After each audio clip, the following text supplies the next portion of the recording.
বাসর ঘরে নবজাতক শিশুকে কোলে নিয়ে জুবুথুবু হয়ে বসে আছে 15 বছরের মেয়ে নূরা। পুরো নাম নুসরাত জাহান নূরা। ওর কোলে শিশুটি পুত্র সন্তান। তখন থেকে ছেলেটি কেঁদে চলেছে, কিন্তু নূরা কিছুতেই কান্না বন্ধ করতে পারছে না। বাচ্চাটা তো ওর নিজের সন্তান না, আর বাচ্চা সামলানোর অভিজ্ঞতা ওর নেই। হয়তো অভিজ্ঞতা এতদিনে হয়ে যেত, তবে আল্লাহ তাআলা চাননি বলে আর হয়নি। অতীত মনে হতেই চোখের কোণ বেয়ে উষ্ণ তরল গড়িয়ে পড়ে। বাচ্চাটার কান্না কিভাবে বন্ধ করবে? বিছানা থেকে নামার জন্য উদ্যত হতেই রুমে প্রবেশ ঘটে ওর বরের, আরশাদ চৌধুরী, যে কিনা গুনে গুনে উঠছে 16 বছরের বড়। লোকটার গলার স্বর গম্ভীর। যখন কথা বলে নোরার রক্ত হিম হয়ে যায়।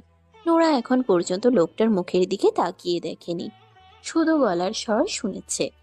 আরশাদ গম্ভীর আর কিছুটা রাগী স্বরে বলে, তখন থেকে কাঁদছে, শুনতে পাচ্ছ না?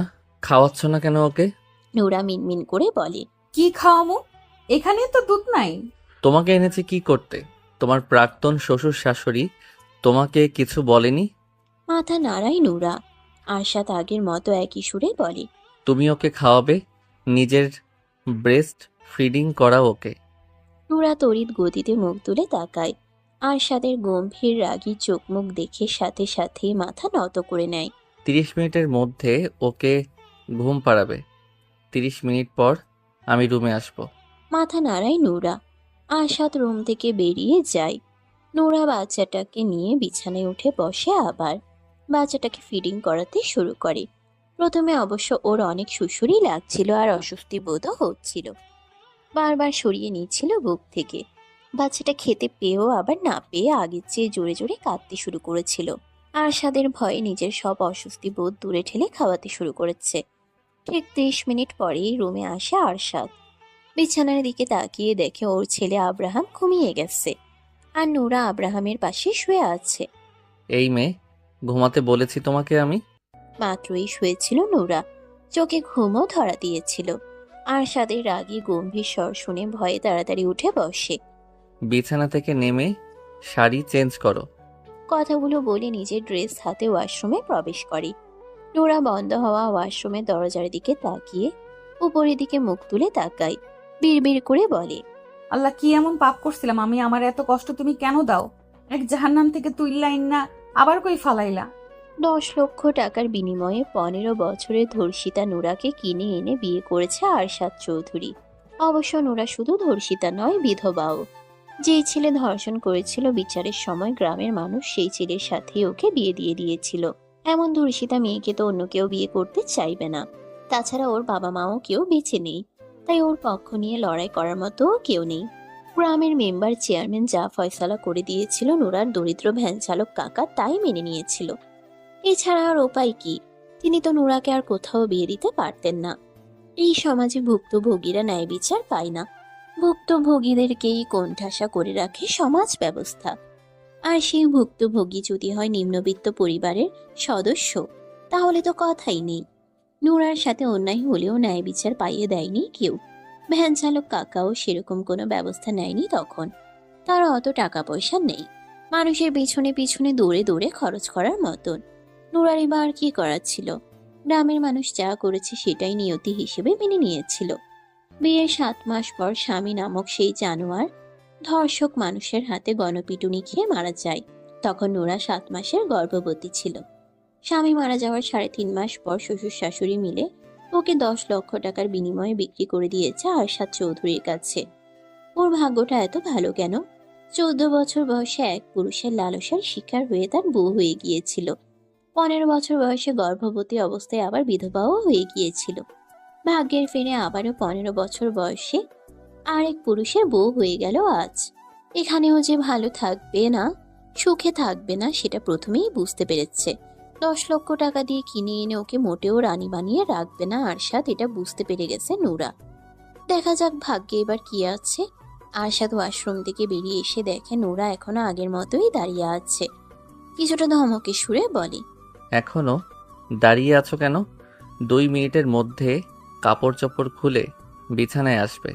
কথাগুলো বলতে বলতে মেন লাইট অফ করে ড্রিম লাইট অন করে বিছানায় বসে। নোরা যেন বরফের মতো জমে গেছে। ওর মধ্যে একটুও নড়াচড়া নেই, শ্বাসও বোধ হয় নিচ্ছে না। আরশাদ পুনরায় ধমক দিয়ে বলে, এই মেয়ে, কথা কানে যাচ্ছে না? কি বলেছি আমি? 2 মিনিটের মধ্যে আমি যেভাবে বলেছি সেভাবে চাই তোমাকে আমার সামনে। আব্রাহামকে বুকে আগলে ধরে একপাশে জড়সড় হয়ে শুয়ে আছে নোরা। আব্রাহাম এতক্ষণ জেগেই ছিল, একটু আগেই ঘুমালো। ছোট মেয়েটার নাজুক দেহ খানা ব্যথায় জর্জরিত হয়ে আছে। চোখের কোণ বেয়ে গড়িয়ে পড়ছে পানি, তবে কান্নার শব্দ নেই, নেই কোনো অভিযোগ। যন্ত্রণায় দম বন্ধ হয়ে আসলেও শ্বাস ফুরাচ্ছে না। জীবন ওকে যা দিয়েছে তার চেয়ে বেশি কেড়েই নিয়েছে। আনন্দের চেয়ে বেশি কষ্টই সহ্য করেছে বেশি। চোখ তুলে আরশাদের দিকে তাকায়। লোকটা উপর হয়ে শুয়ে আছে, মুখ ওর দিকেই ফিরিয়ে রাখা। গম্ভীর রাগে চোখ মুখ এখন শান্ত। লোকটা ভীষণ পাষাণ, ওকে অনেক কষ্ট দিয়েছে। একটুও দয়া মায়া নেই লোকটার মধ্যে। চোখ বন্ধ করে নেয় নুরা। ডুবে যায় সেই সন্ধ্যায়। নুরার কাকি হাঁস মুরগি পালন করেন। সন্ধ্যা হয়ে যাওয়ার পরেও হাঁসগুলো খাল থেকে উঠে আসছিল না বাড়িতে। কাকি হাঁসগুলোকে ধাওয়া দিয়ে বাড়িতে নিয়ে আসার জন্য নুরাকে খালে পাঠায়। বেশি দেরি হয়ে গেলে শেয়াল ধরে ধরে খেয়ে ফেলে, নয়তো মেরে ফেলে। হাঁসগুলোকে ধাওয়া দিয়ে খাল থেকে তুলে নেয় নুরা। নিজে যখন উঠতে যাবে তখন হুট করে ওর সামনে এসে দাঁড়ায় অনিক। ছেলেটাকে দেখেই চমকে ওঠে নুরা। দ্রুত পা চালিয়ে চলে যাওয়ার চেষ্টা করলে আচমকা ওকে চেপে ধরে। সন্ধ্যা হয়ে যাওয়ায় আশেপাশে কেউ ছিল না তখন। খালের আশেপাশে বাড়িঘরও নেই। নুরা একটা চিৎকার দিতে পেরেছিল, তবে সেই চিৎকার কারো কানে বোধহয় পৌঁছায়নি। মাগরিবের আজান হচ্ছিল চারদিকে। 14 বছরের হ্যাংলা পাতলা নুরা 25 বছরের এক তাগড়া জোয়ান ছেলের সাথে পেরে ওঠে না। অনিক নামক নরপশু লালসার শিকার হয় সেই সন্ধ্যায়। নুরার কাকি বাড়ির সব কাজ শেষ করে ছেলেকে নিয়ে নুরাকে খুঁজতে বের হন। উনার ভীষণ রাগ হচ্ছিল নুরার উপর।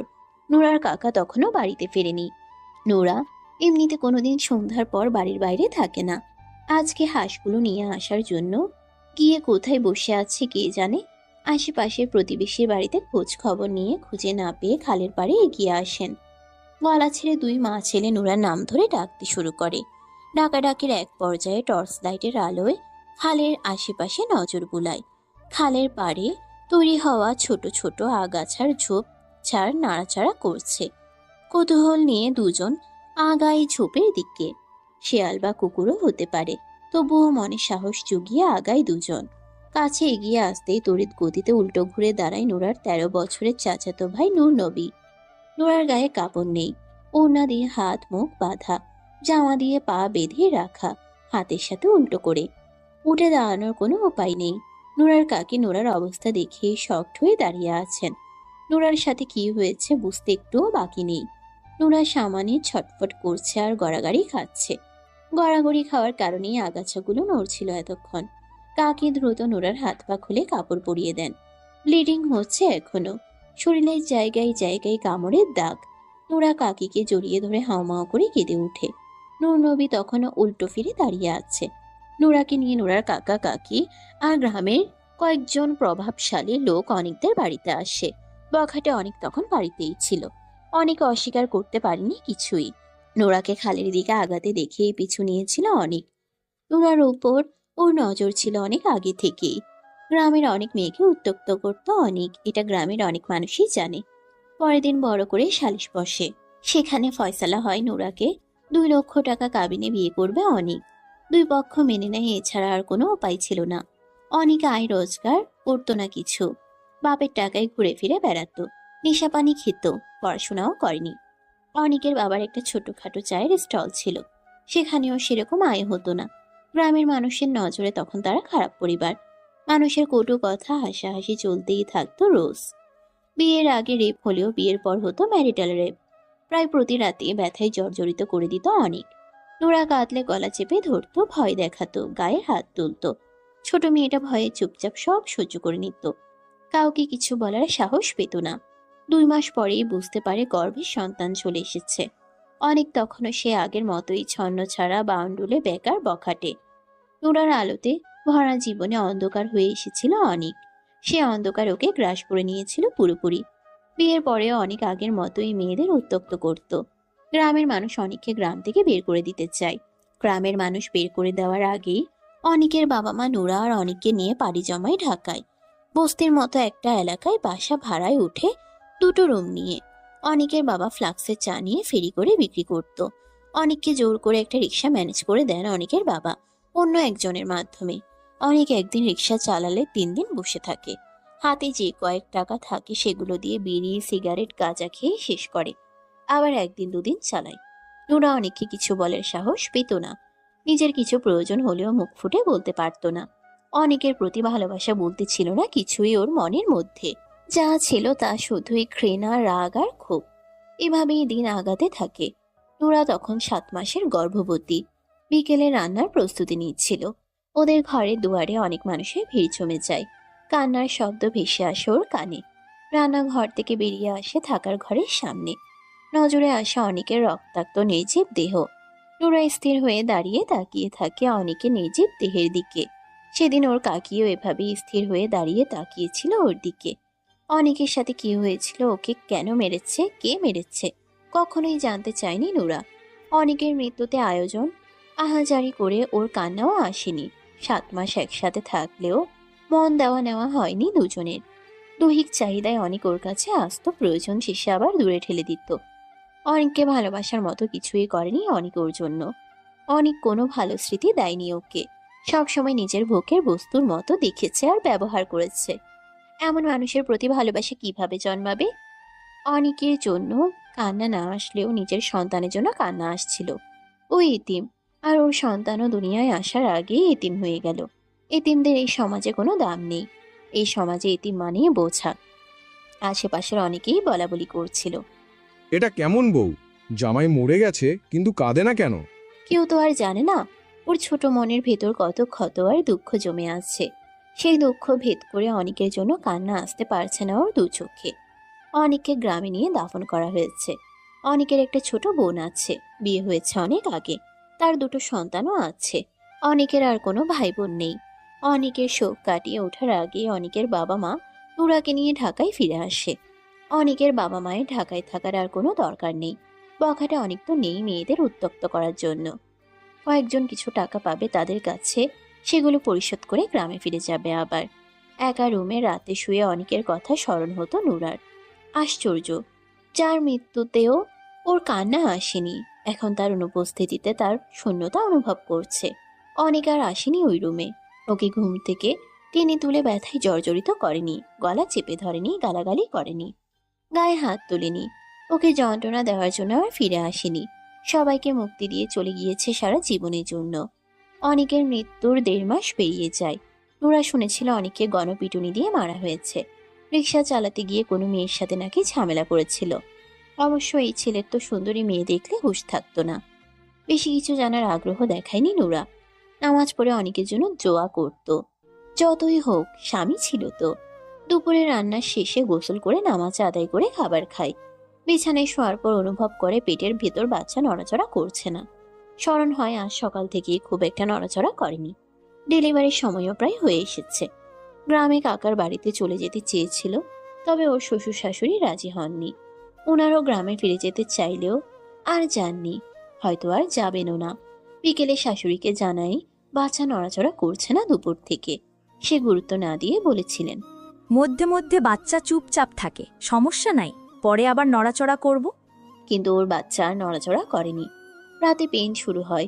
পরের দিন সকালে হাসপাতালে যাওয়ার পর মৃত বাচ্চা ডেলিভারি হয়। মেয়ে হয়েছিল। নুরা নিজের সন্তান হারিয়ে সেদিন কেঁদেছিল ভীষণ। পরে আবার আস্তে আস্তে নিজেই নিজের মনকে বুঝ দিয়েছে। এতিম হয়ে বেঁচে তাকাচ্ছে, না থাকাই ভালো। নানান চিন্তা মাথায় ঘুরঘুর করত। কেমন যেন পাগলের মতো অবস্থা হয়ে গিয়েছিল। ওর শাশুড়ি ওকেই দোষ দিত বাচ্চা মারা যাওয়ায়। নোরা নাকি ইচ্ছে করে মেরেছে ওর সন্তানকে, নিজের রাস্তা খালি করার জন্য। অন্য কাউকে বিয়ে করার জন্য যেন বাধা না থাকে তাই বাচ্চাকে মেরেছে। নোরা কাকার বাড়িতে ফিরে যেতে চাইলেও ওর কাকা কাকি আগ্রহ দেখায়নি। যে বোঝা ঘাট থেকে নেমে গিয়েছে সে বোঝা আর ঘাড়ে তুলতে চায়নি। তারপর তারপর একদিন কিভাবে যেন আরশাদ চৌধুরী ওর খোঁজ পেয়ে গেল। তারপর টাকার বিনিময়ে চিরদিনের জন্য কিনে নিয়ে আসলো নিজের কাছে।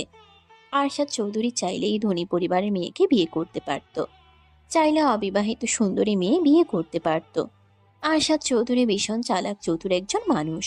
সে জানে নুরাকে যেভাবে খুশি সেভাবেই নাচাতে পারবে। ও টু শব্দের বিপরীতে নুরা টু শব্দ করতে সাহস করবে না কোনোদিন। নুরা শোয়া থেকে উঠে ফ্রেশ হয়ে আসে। সারা অঙ্গে ব্যথা অনুভব করছে। মনে হচ্ছে কেউ যেন খুব মেরেছে ওকে। বিষণ্ণ হয়ে উদাস মনে সোফায় গায়ে নিয়ে বসে পড়ে। অনিকের বাবা মা ওকে পছন্দ করে না, ভালোবাসে না জানতো, কিন্তু টাকার বিনিময়ে এভাবে বিক্রি করে দেবে কল্পনাও করেনি। বিছানায় শুয়ে থাকা আরশাদের দিকে তাকায় আবার। আরশাদের প্রথম বউ কোথায়? এত ছোট বাচ্চা রেখে কোথায় গেছে? মারা গেছে নাকি বাড়িতেই আছে? আরশাদের পরিবারের সবাই কোথায়? নানান প্রশ্ন মাথায় ঘুরঘুর করলেও উত্তর দেওয়ার মতো কেউ নেই। আরশাদকে স্বাভাবিক মানুষের মতো লাগেনি ওর কাছে, কেমন যেন সাইকো টাইপের। আরশাদের ঘুম ভাঙে অনেক দেরি করে। শোয়া থেকে উঠে বসে কিছু সময় চোখ বন্ধ করে বসে থাকে। চোখ মেলে বিছানায় তাকায়। নোরা বা আব্রাহাম কাউকেই দেখতে পায় না। পুরো রুমে নজর বুলায়। ব্যালকনির দরজা খোলা দেখতে পায়। এই মেয়ে, নোরা দ্রুত পায়ে রুমে প্রবেশ করে আব্রাহামকে নিয়ে। আমি যতক্ষণ রুমে থাকবো আমার সামনে থেকে নড়বে না, বেলকনিতেও যেতে পারবে না। আমার অনুমতি ব্যতীত এই রুমের বাইরে পা রাখবে না। গম্ভীর স্বরে বলে কথাগুলো। নোরা মাথা নাড়ায়। আর রাতে যা যা বলেছি মনে আছে? এবারেও মাথা নাড়ায় নোরা। আরশাদ রেগে বলে। মুখে বলতে কষ্ট হয়। নোরা কম্পিত স্বরে বলে। সব মনে আছে আর মনে থাকবে। সারাদিন পেরিয়ে রাত নেমে এসেছে আবার। নোরা নিজের ব্রেস্টে ব্যথা পাচ্ছে ভীষণ। ব্রেস্ট মিল্ক জমা হয়ে টনটন করছে এখন। ব্রেস্ট মিল্ক বাড়ার জন্য আরশাদ ওকে কি কি ওষুধ যেন খাইয়েছে। তারপর ভালো মন্দ অনেক খাবারও খাইয়েছে। আরশাদ রুমে এসে দেখে নোরা বসে আছে আব্রাহামের পাশে। ওর কড়া নিষেধাজ্ঞা আছে। ও রুমে না আসা পর্যন্ত নোরা শুতে পারবে না। ওর জন্য নোরাকে অপেক্ষা করতে হবে রোজ রাতে। খাবার খেয়েছে দুজনেই। ঘন্টা খানিক আগে আরশাদ রুম থেকে বেরিয়েছিল। আরশাদ ফ্রেশ হয়ে আসে। বিছানায় উঠে শুতে শুতে গম্ভীর স্বরে বলে। এদিকে আসো। নোরা ভয়ে ভয়ে কিছুটা এগিয়ে আসে। আরশাদ ওকে চিৎ করে শুয়ে নিজে উপরে উঠে যায়। বক্ষে মুখ গুজতেই নোরার মুখ দিয়ে আহ শব্দ বেরিয়ে আসে ব্যথায়। আরশাদ মুখ তুলে তাকায়। রাগী গলায় বলে। কোনো রকম শব্দ করতে নিষেধ করেছি কিনা? নোরা ভয়ে ভয়ে কম্পিত স্বরে বলে। বুকে অনেক ব্যথা পাচ্ছি, ব্যথায় টনটন করছে এখন। আয়শাদ চোখ নামিয়ে বুকের দিকে নজর বুলায়। নোরা কিছু বুঝে ওঠার আগেই ডান হাত তুলে চাপ প্রয়োগ করে। প্রচন্ড ব্যথায় আর্তনাদ বেরিয়ে আসে নোরার মুখ দিয়ে। আরশাদ রেগে চিবিয়ে চিবিয়ে বলে। এই মেয়ে, সাউন্ড করতে নিষেধ করেছি আমি? নোরা কেঁদে ফেলে। জড়ানো গলায় বলে। আপনি এমন করছেন কেন? আমি ব্যথা পাচ্ছি, আজকে ছেড়ে দিন আমাকে, আমি সহ্য করতে পারবো না আর। সাইকো পাষাণ পুরুষ কানে তোলে না নোরার কথা। নিজের ডান হাতের দিকে তাকিয়ে দেখে ব্রেস্ট মিল্ক দিয়ে হাত ভিজে গেছে। পুনরায় হাত বাড়াতে হাতটা চেপে ধরে নোরা। কেঁদে কেঁদে বলে। প্লিজ দয়া করুন আমাকে। দয়া? দয়া করার জন্য তো আনিনি। আমি যেভাবে খুশি থাকব, আনন্দ পাবো, আমার ভালো লাগবে, আমি তাই করব। জীবনে স্যাক্রিফাইস, কম্প্রোমাইজ অনেক করেছি, কিন্তু তার বিনিময়ে তো কেউ আমার উপর দয়া করেনি। আমি কেন করব? হাত ছাড়ো বলছি, নয়তো ভালো হবে না তোমার জন্য। ভয়ে হাত ছেড়ে দেয় নোরা। ওর পুরো শরীর কাঁপতে শুরু করেছে। একদম এই ন্যাকা কান্না কাঁদবে না। প্লিজ আজকে রাতটা ছেড়ে দিন আমাকে। প্রশ্নই আসে না। সকালে নোরার ঘুম ভাঙে একটু দেরি করে। ঘুম থেকে উঠে দেখে আরশাদ নেই বিছানায়। আব্রাহাম গভীর ঘুমে রয়েছে। বিছানা ছেড়ে নেমে দাঁড়ায়। রাতে অনেক ভয় পেয়ে গিয়েছিল, কিন্তু আরশাদ ওর সাথে কিছু করেনি আর। ওর কান্না দিকে ছেড়ে দিয়েছিল। পরে আর রাগারাগিও করেনি। আব্রাহাম রাতে অনেকক্ষণ জেগেছিল। ঘুম ঘুম চোখে আব্রাহামকে কোলে নিয়ে বসেছিল নোরা। আর এই কারণেই সকালে ঘুম থেকে উঠতে দেরি হয়ে গেছে। বাথরুমে দরজার কাছে আসতেই বুঝতে পারে ভেতরে আরশাদ রয়েছে। ভেতর থেকে দরজা বন্ধ আর পানি পড়ার শব্দ পাওয়া যাচ্ছে। সরে এসে ড্রেসিং টেবিলের সামনে দাঁড়ায়। উস্কো খুস্কো ড্যামেজ চুলগুলোর খোপা খুলে চুল আঁচড়ে নেয়। পেছন ফিরতেই দেখে আরশাদ কোমরে টাওয়াল পেঁচিয়ে দাঁড়িয়ে আছে। আরশাদের গম্ভীর চোখ মুখ দেখেই নোরা শুকনো ঢোক গিলে নেয়। হৃদয় স্পন্দন বেড়ে গেছে। ভয়ে বুকের ভেতর ধুকপুক করছে। আরশাদকে নিজের দিকে এগিয়ে আসতে দেখে গলা শুকিয়ে যায় আরো। সামনে থেকে সরবে নাকি দাঁড়িয়ে থাকবে বুঝতে পারছে না। সরলে যদি রেগে যায়, আবার না সরলেও যদি রেগে যায়, কোন দিকে যাবে নোরা? এমন অদ্ভুত একজন মানুষের সাথে এক ছাদের নিচে একসাথে কিভাবে বসবাস করবে নোরা? অনেক যত খারাপই থাকুক, এই আরশাদ চৌধুরীর মতো ছিল না। সামনে থেকে সরবে নাকি এভাবেই মূর্তির মতো দাঁড়িয়ে থাকবে? চিবিয়ে চিবিয়ে বলা কথাগুলো শুনে দ্রুত সরে দাঁড়ায় নোরা। আরশাদ ড্রেসিং টেবিলের সামনে এসে দাঁড়ায়। নোরা আর দেরি করলো না, দ্রুত পায়ে বাথরুমে প্রবেশ করে। এই লোকের সামনে দাঁড়িয়ে থাকার চেয়ে বাথরুমে গিয়ে বসে থাকা ভালো। বেশ অনেকক্ষণ পর বাথরুম থেকে বেরিয়ে আসে নোরা। আরশাদ ফর্মাল ড্রেস পরে রেডি হয়ে বসে আছে বিছানায়। নোরা বের হতেই আগুন চোখে তাকায়। ওর চাহনি দেখে নোরার আত্মা খাঁচা ছাড়া। আরশাদ গম্ভীর অথচ রাগী স্বরে বলে, ফ্রেশ হতে কতক্ষণ লাগে? সারা জীবন বাথরুমেই বসে থাকার প্ল্যান করেছিলে নাকি? নোরা কিছু বলে না। টেবিলের উপর খাবার রাখা আছে, খেয়ে নেবে। আমি এখন বের হব, ফিরবো দুপুরে। আব্রাহামকে দেখে রাখবে, ওকে কাঁদালে খবর আছে তোমার। নোরা চুপচাপ শোনে সব কথা। আব্রাহাম আরশাদ বসা থেকে উঠে দাঁড়ায়। ধূপধাপ পা ফেলে দরজার কাছে এগিয়ে যায়। আবার পেছন ফিরে তাকিয়ে বলে, মনের ভুলেও রুমের বাইরে বের হলে পা কেটে ফেলবো আমি। বের হব না। মনে থাকে যেন। থাকবে। আরশাদ বেরিয়ে চলে যায় দরজা ভিজিয়ে দিয়ে। নোরা ফোঁস করে স্বস্তির শ্বাস ছেড়ে। যাই হোক, দুপুর পর্যন্ত শান্তিতে থাকতে পারবে আজকে। খাবার খেতে বসে আরশাদের কথা স্মরণ হয়। লোকটা খেয়েছে, খায়নি বোধ হয়। গতকাল রুমে বসে ওর সাথেই খেয়েছিল 3 বার। আজকে বোধ হয় নিচে গিয়ে খাবে। নোরা বেশি কিছু ভাবলো না, খিদে পেয়েছে তাই খাওয়া শুরু করে। খাবারের স্বাদ অনেক ভালো। আর এইসব খাবার আগে কোনোদিন খায়নি নোরা। এমন দামি দামি খাবার খাওয়ার মতো ভাগ্য ওর ছিল নাকি কোনোদিন। কাকির সংসারে কাকি যা দিত তাই খেত। শাশুড়ির সংসারেও শাশুড়ি যা খেতে দিত তাই খেত। এই বাড়িতেও যা দেয় তাই খায়, কিন্তু ওর খাওয়া শেষ হয় আর আব্রাহাম ঘুম থেকে উঠে যায়। নোরা দ্রুত হাত ধুয়ে পানি খেয়ে বিছানায় উঠে আসে। আব্রাহামের গায়ের উপর থেকে ব্ল্যাঙ্কেট সরিয়ে নেয়। কাপড় চোপড় পরিবর্তন করে কোলে তুলে নেয়। বাচ্চার যত্ন কিভাবে করতে হয় নোরার জানা নেই। যেভাবে নিজে পারছে সেভাবেই করছে বিয়ের রাত থেকে। দুপুরে ফেরার কথা থাকলেও আরশাদ ফেরে সন্ধ্যার পর। ক্লান্ত শরীরে রুমে প্রবেশ করতেই দেখে নোরা আব্রাহামকে কোলে নিয়ে বসে আছে বিছানায়। নোরা একবার চোখ তুলে তাকিয়ে সাথে সাথেই চোখ নামিয়ে নেয় আবার। আরশাদকে ভীষণ ক্লান্ত দেখাচ্ছে। সারাদিন কি খায়নি নাকি? আরশাদ দুজনের দিকে তাকিয়ে থাকে কিছু সময়। মুখে কিছু না বলে হাতের ঘড়ি খুলে গায়ের শার্ট খুলে ফেলে। পকেট থেকে ফোন আর ওয়ালেট বের করে বেড খুলে রেখে দেয়। টাওয়ালটা হাতে নিয়ে ধূপধাপ পা ফেলে বাথরুমে প্রবেশ করে। এখান থেকে এখানে একটু আস্তে ধীরেও তো যাওয়া যায়। বেশ সময় নিয়ে গোসল করে বাথরুম থেকে বের হয় আরশাদ। ক্লান্ত চোখ মুখ এখন একটু সতেজ লাগছে। ট্রাউজার পরে বিছানার কাছে এগিয়ে আসে। নোরার সামনে বসতেই নোরার শ্বাস প্রশ্বাস বন্ধ করে নেয়। শ্বাস নেওয়ার শব্দ শুনে যদি রেগে যায়। নিজের বলিষ্ঠ হাত দুটো বাড়িয়ে নোরার কোল থেকে আব্রাহামকে নিজের কোলে তুলে নেয় আরশাদ। নোরা ভয়ে ভয়ে একটু পিছিয়ে যায়। আরশাদ চোখ তুলে তাকাতেই স্থির হয়ে বসে রইল আবার। আরশাদ ছেলের গায়ের জামা তুলে ভালোভাবে খেয়াল করে। নোরার দিকে তাকিয়ে বরাবরের মতো গম্ভীর স্বরে বলে, ওর গায়ে বেবি ওয়েল দিয়ে দাওনি? দুপুরে গোসল করানোর পরে দিয়েছিলাম। তারপর আর দাওনি না। কেন? জোরে কথা শুনে চমকে ওঠে নোরা। ভয়ে ভয়ে আরশাদের মুখের দিকে তাকিয়ে সাথে সাথে মাথা নত করে নেয় আবার। কম্পিত স্বরে বলে, দুপুরে দিছিলাম, এই জন্যই আর দেই নাই। এই ভাষায় আমার সামনে কথা বলতে নিষেধ করেছিলাম আমি। ভুল হয়ে গেছে, আর বলবো না। এক ভুল কতবার হয়?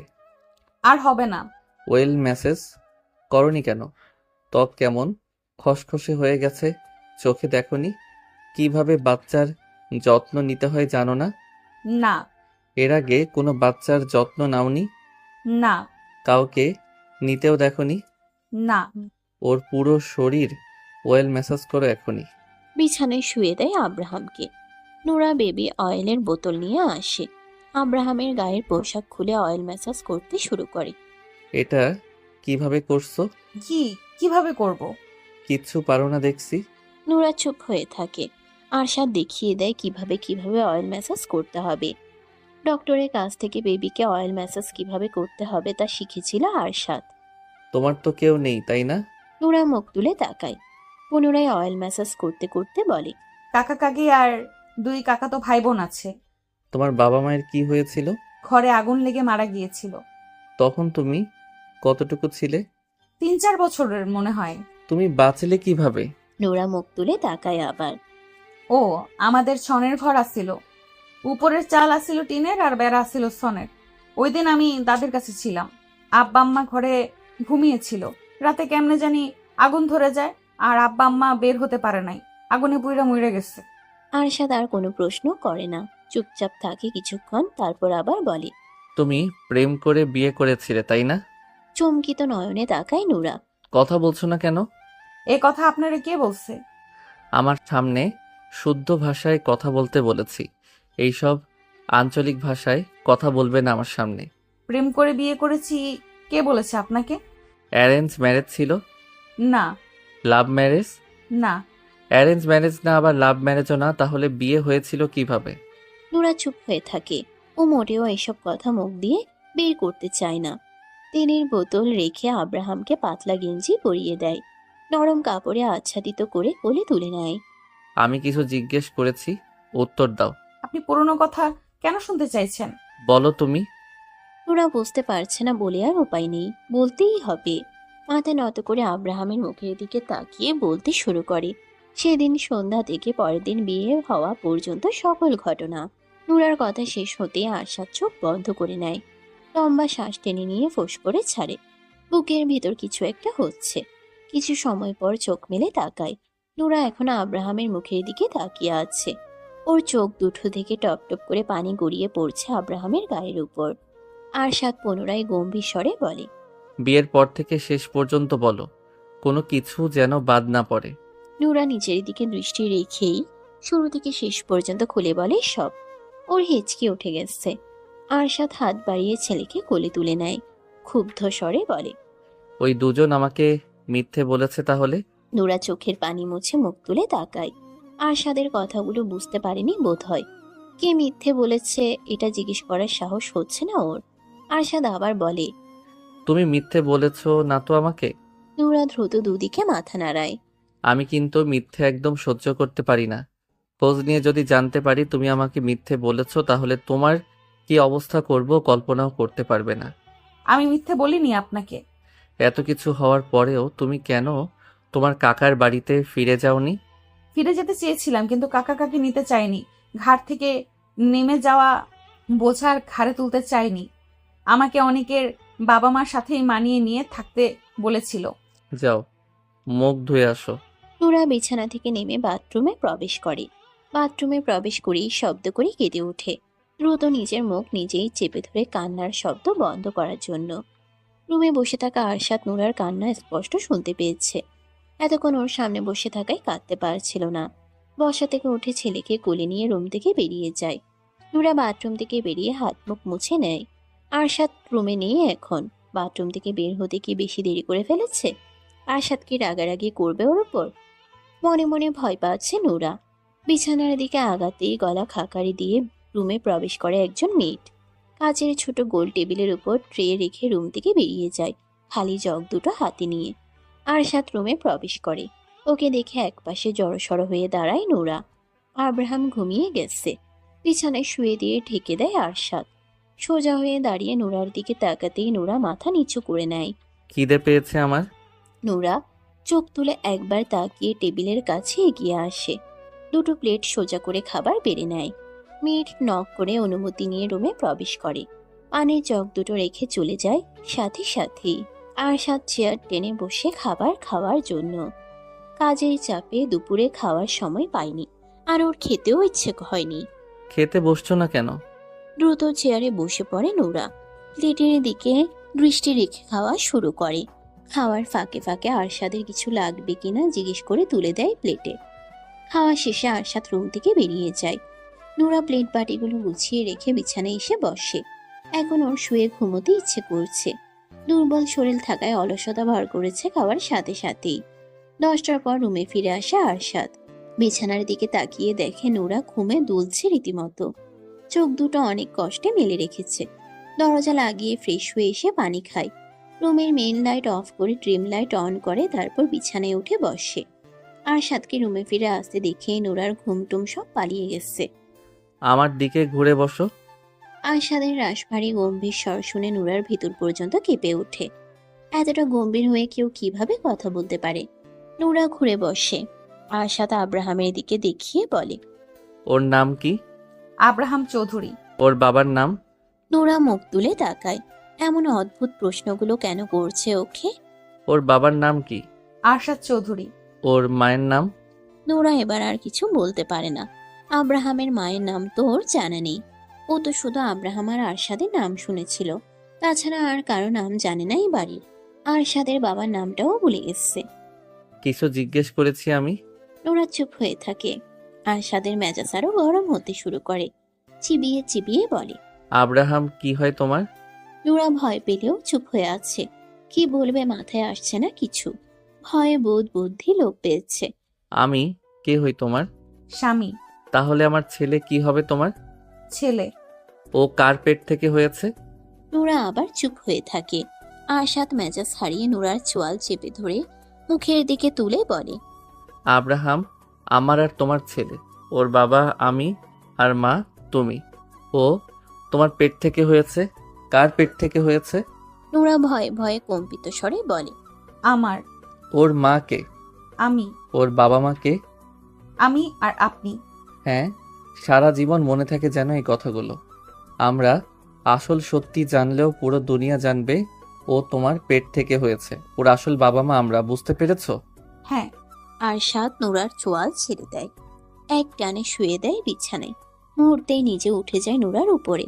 ঘাড়ে মুখ বুঝতেই বুঝতে পারে নোরা নাক টানছে। বিরক্তিতে মুখ তুলে তাকিয়ে রাগী স্বরে বলে, কি হয়েছে? ছেড়ে দিন আমাকে। গতকাল কি বলেছিলে মনে নেই? বুকে ব্যথা পাচ্ছি। কথা বলতে বলতে কেঁদে ফেলে নোরা। নোরার কান্না দেখে ওর বুকের উপর থেকে নেমে আসে আরশাদ। বিরক্তি নিয়ে বলে, ফ্যাস ফ্যাস করে কাঁদা বন্ধ করো, নয়তো মুখের ভেতর কাপড় গুজে দিব। নোরা আব্রাহামের দিকে ফিরে শোয়। কান্না গিলে নেয় দ্রুত। চোখ দিয়ে গল গল করে পানি ছড়লেও মুখ দিয়ে শব্দ বের হচ্ছে না তার। একটু পর পর শুধু শরীর ঝাঁকিয়ে দিচ্ছে। আরশাদ রাগী স্বরে বলে, আমি ওই দিকে ফিরতে বলেছি। নোরা দ্রুত চিত হয়ে শোয়। আবার জড়িয়ে ধরো। নোরা আগের মতোই শুয়ে থাকে। আরশাদ আগের চেয়েও বেশি রেগে চিবিয়ে চিবিয়ে বলে, কি বলেছি কানে যাচ্ছে না? স্পেশাল ভাবে শোনাতে হবে? এক কথা কতবার বলতে হয়? নোরা আরশাদের শরীর ঘেঁষে এসে কাঁধ হয়ে জড়িয়ে ধরে। আরশাদ নিজেও কাঁধ হয়ে চার হাত পা দিয়ে পেঁচিয়ে ধরে নোরাকে। নোরার হ্যাংলা পাতলা দেহখানা আরশাদের বলিষ্ঠ দেহের অর্ধেক। কথায় কথায় কান্না করা মানুষ আমার একদমই পছন্দ নয়। আমার সামনে কেঁদে কেঁদে আমার মেজাজ গরম করবে না একদম। নোরা কিছু বলে না। ওর ইচ্ছে করছে আরশাদকে নিচের কাছ থেকে ঠেলে সরিয়ে দিতে। অস্বস্তি হচ্ছে, হাঁসফাঁস লাগছে, দম বন্ধ হয়ে আসছে। এই বাহুবন্ধন থেকে মুক্ত হতে পারলেই ভালো লাগতো। সময় গড়ানোর সঙ্গে সঙ্গে নোরা ঘুমিয়ে যায় আরশাদের বুকে মুখ গুজে। আরশাদের বাহুবন্ধনে জড়সড় হয়ে ওর বুকের সাথে মিশে আছে নোরা। আরশাদের চোখে ঘুম নেই আজ। অবশ্য অনেকগুলো দিন ধরেই ওর চোখে ঘুম নেই সেভাবে। গত রাতে ঘুমটা একটু ভালো হয়েছিল। আরশাদ প্রথম বিয়ে করেছিল 25 বছর বয়সে। পড়াশোনা শেষ করেই বিয়েটা করেছিল বাবা মায়ের পছন্দে। মেয়েটা ছিল ভীষণ সুন্দরী, দেখলেই চোখ জুড়িয়ে যেত। বউকে সে অনেক ভালোবাসতো আরশাদ। নিজের সবটা দিয়ে ভালোবেসেছিল, অন্ধের মতো বিশ্বাস করত। বিয়ের 3 বছর পেরিয়ে যাওয়ার পরেও বাচ্চা হচ্ছিল না। 3 বছর পর থেকে বিভিন্ন ডাক্তারের কাছে দৌড়াদৌড়ি শুরু করে দুজন। প্রথম প্রথম দুজনের একজনেরও কোনো রকম সমস্যা ধরা পড়তো না। এভাবেই আরো 2 বছর পেরিয়ে যায়। বাড়ির সবাই বাচ্চার জন্য পাগল হয়ে গিয়েছিল, সাথে আরশাদ নিজেও। আবার পরীক্ষা নিরীক্ষা করার পর জানা যায় আরশাদ কোনোদিন বাবা হতে পারবে না। সমস্যা ওর নিজের, ওর বউয়ের কোনো সমস্যা নেই। আরো কয়েকটা হসপিটালে গেলে একই কথা বলে। আরশাদ পুরোপুরি ভেঙে পড়ে। খাওয়া দাওয়া ঘুম সব বাদ। বাড়ির সবাই ওকে সান্ত্বনা দেওয়ার চেষ্টা করতো, ওকে বোঝাতো। কিন্তু ওর বউ, সে কখনো ওকে সান্ত্বনা দিত না, ওকে বোঝানোর চেষ্টা করতো না। আরশাদ ভেঙে পড়লেও ওর বউ ছিল স্বাভাবিক, যেন কিছুই হয়নি। এভাবে আরো অনেকগুলো দিন পেরিয়ে যায়। আরশাদ তখন পুরোপুরি ভঙ্গুর, ডিপ্রেশন হতাশায় ডুবে আছে। বাবা হতে না পারাটা ওর কাছে সবচেয়ে বড় হার। এই জীবন যেন পুরোটাই বৃথা। একদিন দুপুরবেলা আরশাদ শুয়েছিল বিছানায়। ওর বউ শাইলা গোসল করার জন্য বাথরুমে প্রবেশ করে। একটু পরেই ফোন কেঁপে ওঠে। সাইলেন্ট করা রয়েছে ফোনটা। ফোন হাতে নিয়ে দেখে নাম্বার সেভ করা নেই। শায়লার ফোন দেখে আর রিসিভ করে না আরশাদ। পরপর দুবার রিং বেজে কেটে যায়। আবার গলা আসতেই রিসিভ করে কানে ধরে। কিছু বলার আগে অপর পাশ থেকে ভেসে আসে পুরুষালী গলার স্বর। কথা বলতে গিয়েও থেমে যায় আরশাদ। অপর পাশ থেকে কিছুক্ষণ বকবক করে সারা শব্দ না পেয়ে কল কেটে দেয়। আরশাদ ফোনের লক খুলে হোয়াটসঅ্যাপে প্রবেশ করে। বিয়ের এতগুলো বছর সেদিন প্রথম বউয়ের ফোন ঘাটাঘাটি করে আরশাদ। আর যা জানতে পারে তাতে ওর পুরো দুনিয়া উলট পালট হয়ে যায়। নিজের চোখেও যেন বিশ্বাস করতে পারছিল না। রীতিমতো ওর শরীরে কম্পন সৃষ্টি হয়ে যায়। ওর শ্বাস নিতেও কষ্ট হচ্ছিল তখন। যাকে এত ভালোবাসলো, যার জন্য এত কিছু করলো, শেষ পর্যন্ত সে ওকে এভাবে ঠকালো। ওর সাথে এত বড় প্রতারণা করলো। দিনের পর দিন ওর বিশ্বাসের সুযোগ নিয়ে ওকে ঠকিয়ে গেল। আর ও বুঝতেই পারেনি ভালোবেসে কতটা অন্ধ হলে এভাবে চোখ বন্ধ করে কেউ বিশ্বাস করে। শায়লার আচরণে সন্দেহ করার মতো অনেক কিছু ছিল, তবে ভালোবাসে অন্ধ হয়ে থাকার কারণে সেসব চোখে পড়েনি আগে। শায়লা বাথরুম থেকে বেরিয়ে দেখে আরশাদ ওর ফোন হাতে নিয়ে বিছানায় বসে আছে চুপচাপ। রাগে চোখ মুখ ভয়ঙ্কর দেখাচ্ছে। শায়লা ভয় পেয়ে যায় ওর চোখ মুখ দেখে। এর আগে কোনোদিন আরশাদকে এমন রূপে দেখেনি। আরশাদ ভীষণ রাগী মানুষ, শায়লা জানে, তবে ওর সাথে কোনোদিন উঁচু গলায় কথা বলেনি এখন পর্যন্ত। শায়লাকে দেখে ফোন হাতে নিয়েই বিছানা থেকে নেমে দাঁড়ায় আরশাদ। চুপচাপ দাঁড়ায় সামনে। ফোন শায়লার মুখের দিকে ধরে গম্ভীর স্বরে বলে, এগুলো কি? শায়লা চুপ করে থাকে। ওর গলা শুকিয়ে গেছে, মুখ দিয়ে কোনো কথা বের হচ্ছে না। আরশাদ খপ করে শায়লার গলা চেপে ধরে বাম হাতে। শায়লার মনে হচ্ছে গলার হাড়গুলো বোধহয় এখনই মটমট করে ভেঙে যাবে। গলা চেপে ধরে রেখে দেওয়ালের সাথে ঠাস করে চেপে ধরে। মাথায় আঘাত পেয়ে চিৎকার করে ওঠে শায়লা। আরশাদের হাত সরিয়ে দেওয়ার চেষ্টা করে দ্রুত। আরশাদ ক্ষুব্ধ হয়ে বলে, কেন করলি আমার সাথে এরকম? তোর জন্য কি করিনি আমি? কোন জিনিসটা দেইনি তোকে? তোকে কম ভালোবেসেছিলাম? বল, কেন করলি আমার সাথে এরকম? শায়লা কিছু না বলে আরশাদের হাত সরানোর চেষ্টায় ব্যস্ত। ভালো যদি নাই বাসিস তাহলে বিয়ে করেছিস কেন?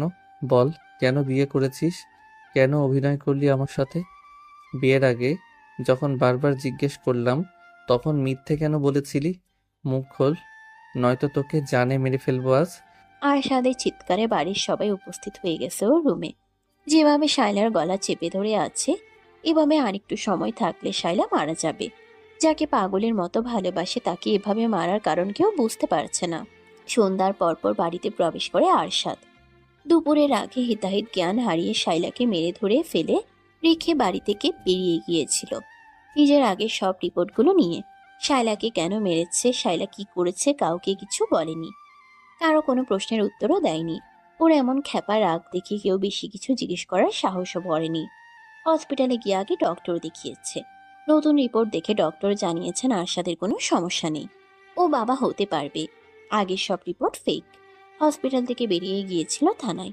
যতজন ডক্টর এর আগে ওকে মিথ্যে বলেছিল আর ফেক রিপোর্ট বানিয়েছিল, প্রমাণ দেখিয়ে সকলের নামে মামলা করেছে। শায়লার নামেও মামলা করেছে। এসব কিছু করতে করতেই সন্ধ্যা হয়ে গেছে। বাড়িতে ফিরে দেখে শায়লার বাবা মা ভাই চলে এসেছে ওদের বাড়িতে। সবাই ওর সাথে কথা বলার জন্য উদ্যত হলেও আরশাদ কারো কোনো কথা না শুনে সোজা নিজের রুমে চলে আসে। শায়লা শুয়েছিল বিছানায়। আরশাদের শক্ত হাত পায়ের মার খেয়ে অবস্থা খারাপ। আরশাদ শায়লার দিকে তাকিয়ে রাগে ফোঁস করতে শুরু করে। হাতের রিপোর্টগুলো বিছানার উপর রেখে শায়লার চুলের মুঠি ধরে বিছানা থেকে টেনে নামাতে নামাতে বলে, তুই আমার বিছানায় শুয়ে আছিস কেন? বের হ আমার রুম থেকে আর এই বাড়ি থেকে। তোর এই নোংরা আর গিরগিটি মার্কা চেহারা দেখাবি না আমাকে। আহ, আশাদ ব্যথা পাচ্ছি, চুল ছাড়ো আমার। শায়লার আর্তনাদ কান্না আরশাদের কানে পৌঁছায় না। রাগে যেন বধির হয়ে গেছে। থানা থেকে কিভাবে বাড়িতে ফিরেছে ও নিজেও জানে না। বল, তুই আমার সঙ্গে কেন নাটক করলি এতকাল?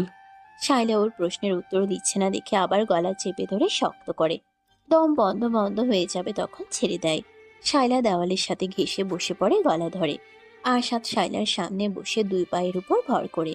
শায়লার মুখ দুই হাতে আগলে ধরে পাগলের মতো বলে, তুই কেন আমার সাথে এমন করলি? তোর কি ক্ষতি করেছিলাম আমি? তোকে কখনো কষ্ট দিয়েছি আমি? তোর কোনো চাওয়া অপূর্ণ রেখেছি? তোকে অযত্নে রেখেছি? কোন জিনিসের অভাব হয়েছে বল? নিজের থেকেও বেশি ভালোবেসেছিলাম তোকে, আর তুই তার এই প্রতিদান দিলি। শাইলা চুপ করে থাকে। রাগে হিতাহিত জ্ঞান হারিয়ে শাইলার গালে ঠাটিয়ে চর বসিয়ে দেয় আরশাদ। আবার চর খেয়ে শাইলার নাক আর ঠোঁটের কোণ দিয়ে রক্ত বেরিয়ে আসে।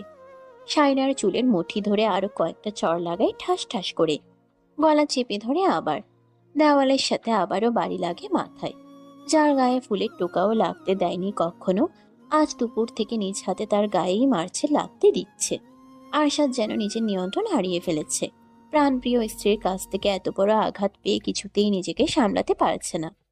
আরশাদের গর্জন আর শাইলার কান্না শুনে বাড়ির সবাই আবারও উপরে উঠে এসেছে।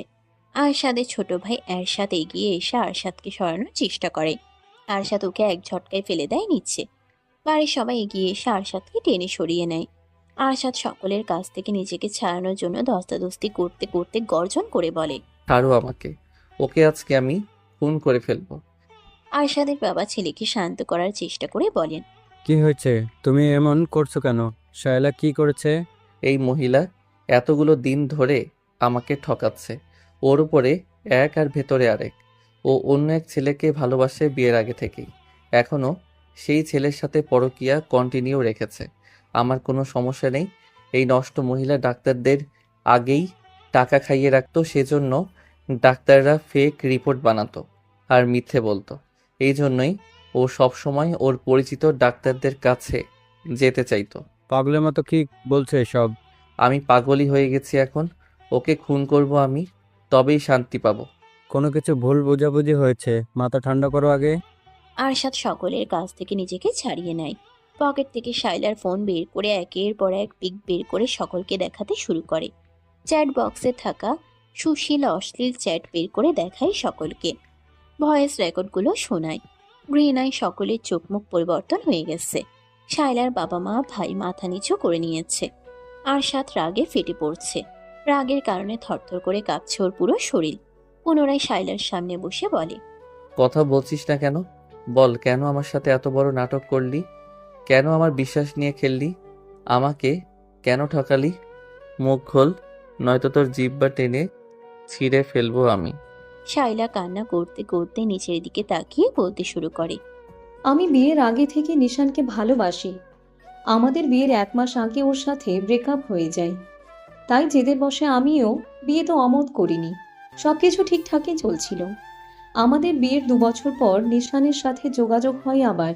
নিশান নিজে থেকেই যোগাযোগ করেছিল। ও আমার লাইফে ফিরতে চাইছিল আবার। আমিও কেন যেন না করতে পারিনি। ফোনেই কথা হতো আমাদের। এর মধ্যে তুমি বাচ্চার জন্য পাগল হয়ে ওঠো। 3 বছর পরেও যখন বাচ্চা হচ্ছিল না, তখন ডক্টর দেখাতে শুরু করো। তখন আমি লুকিয়ে লুকিয়ে মেডিসিন নিতাম যেন বাচ্চা না হয়। এর মধ্যে আরও অনেক কিছু ঘটে যায়।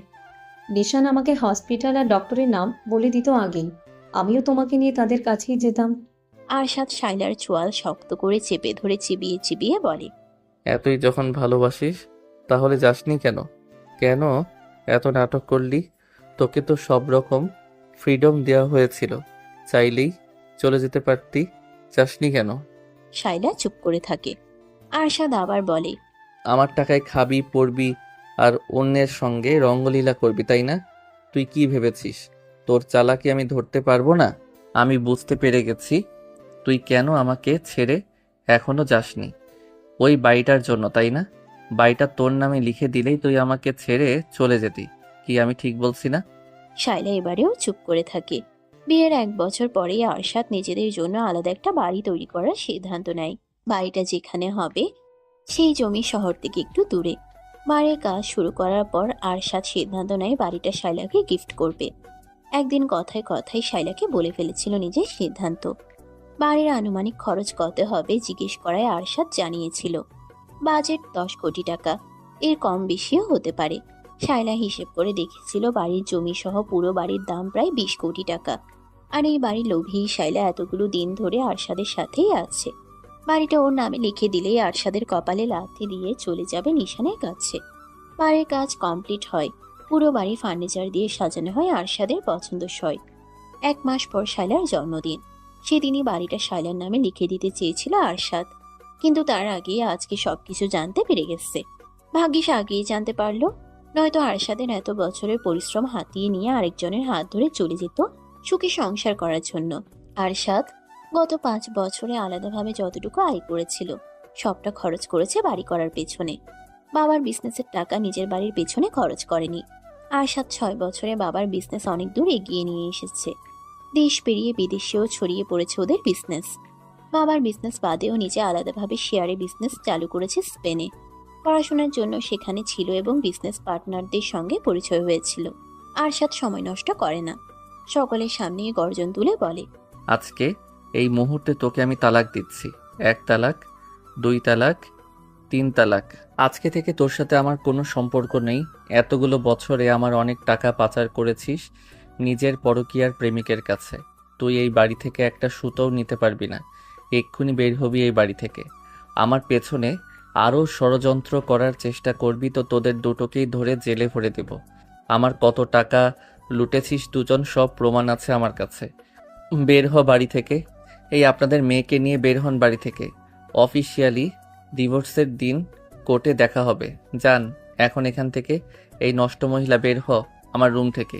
শায়লার ভাই রাগে অপমানে তেড়ে এসে শায়লাকে মেরে ধরে ধুপধাপ শব্দ তুলে বেরিয়ে যায় রুম থেকে। ওর ইচ্ছে করছে শায়লাকে এখানেই জবাই করে রেখে যেতে। শায়লার বাবা কোনো কথা না বলে গটগট করে হেঁটে বেরিয়ে যান রুম থেকে।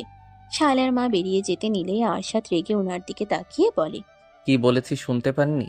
আপনাদের মেয়েকে নিয়ে যান, নয়তো ওকে খুন করব আমি। খুন করেই ফেলো, একে আমি আমার বাড়িতে নেব না। এই দিন দেখার আগে কেন আমার মরণ হলো না?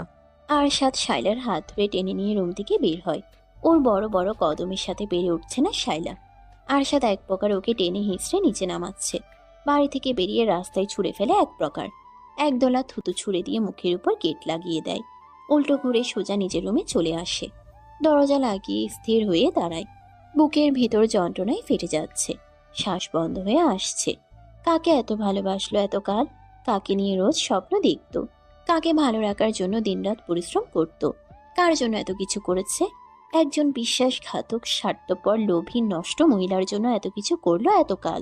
একসাথে থেকেও কেন এতকাল কিছু বুঝতে পারলো না? ভালোবাসায় এতটাই অন্ধ হয়ে গিয়েছিল যে শায়লাকে নিয়ে অমন কিছু ভাবার দুঃসাহস করতো না আরশাদ। প্রাণপ্রিয় স্ত্রী, হ্যাঁ, কি করেনি এই মেয়ের জন্য? যখন যা চেয়েছে সব দিয়েছে, যেভাবেই হোক যখন যা করতে চেয়েছে তাই করতে দিয়েছে, সব রকম ফ্রিডম দিয়েছিল। আর এই মহিলা কি করলো? গত 4টা বছর ধরে ওকে নিখুঁতভাবে ঠকিয়ে গেল। কি নিখুঁত তার অভিনয়! ওই মায়াবীর চেহারায় এত নিখুঁত অভিনয় কিভাবে লুকিয়ে রাখতো?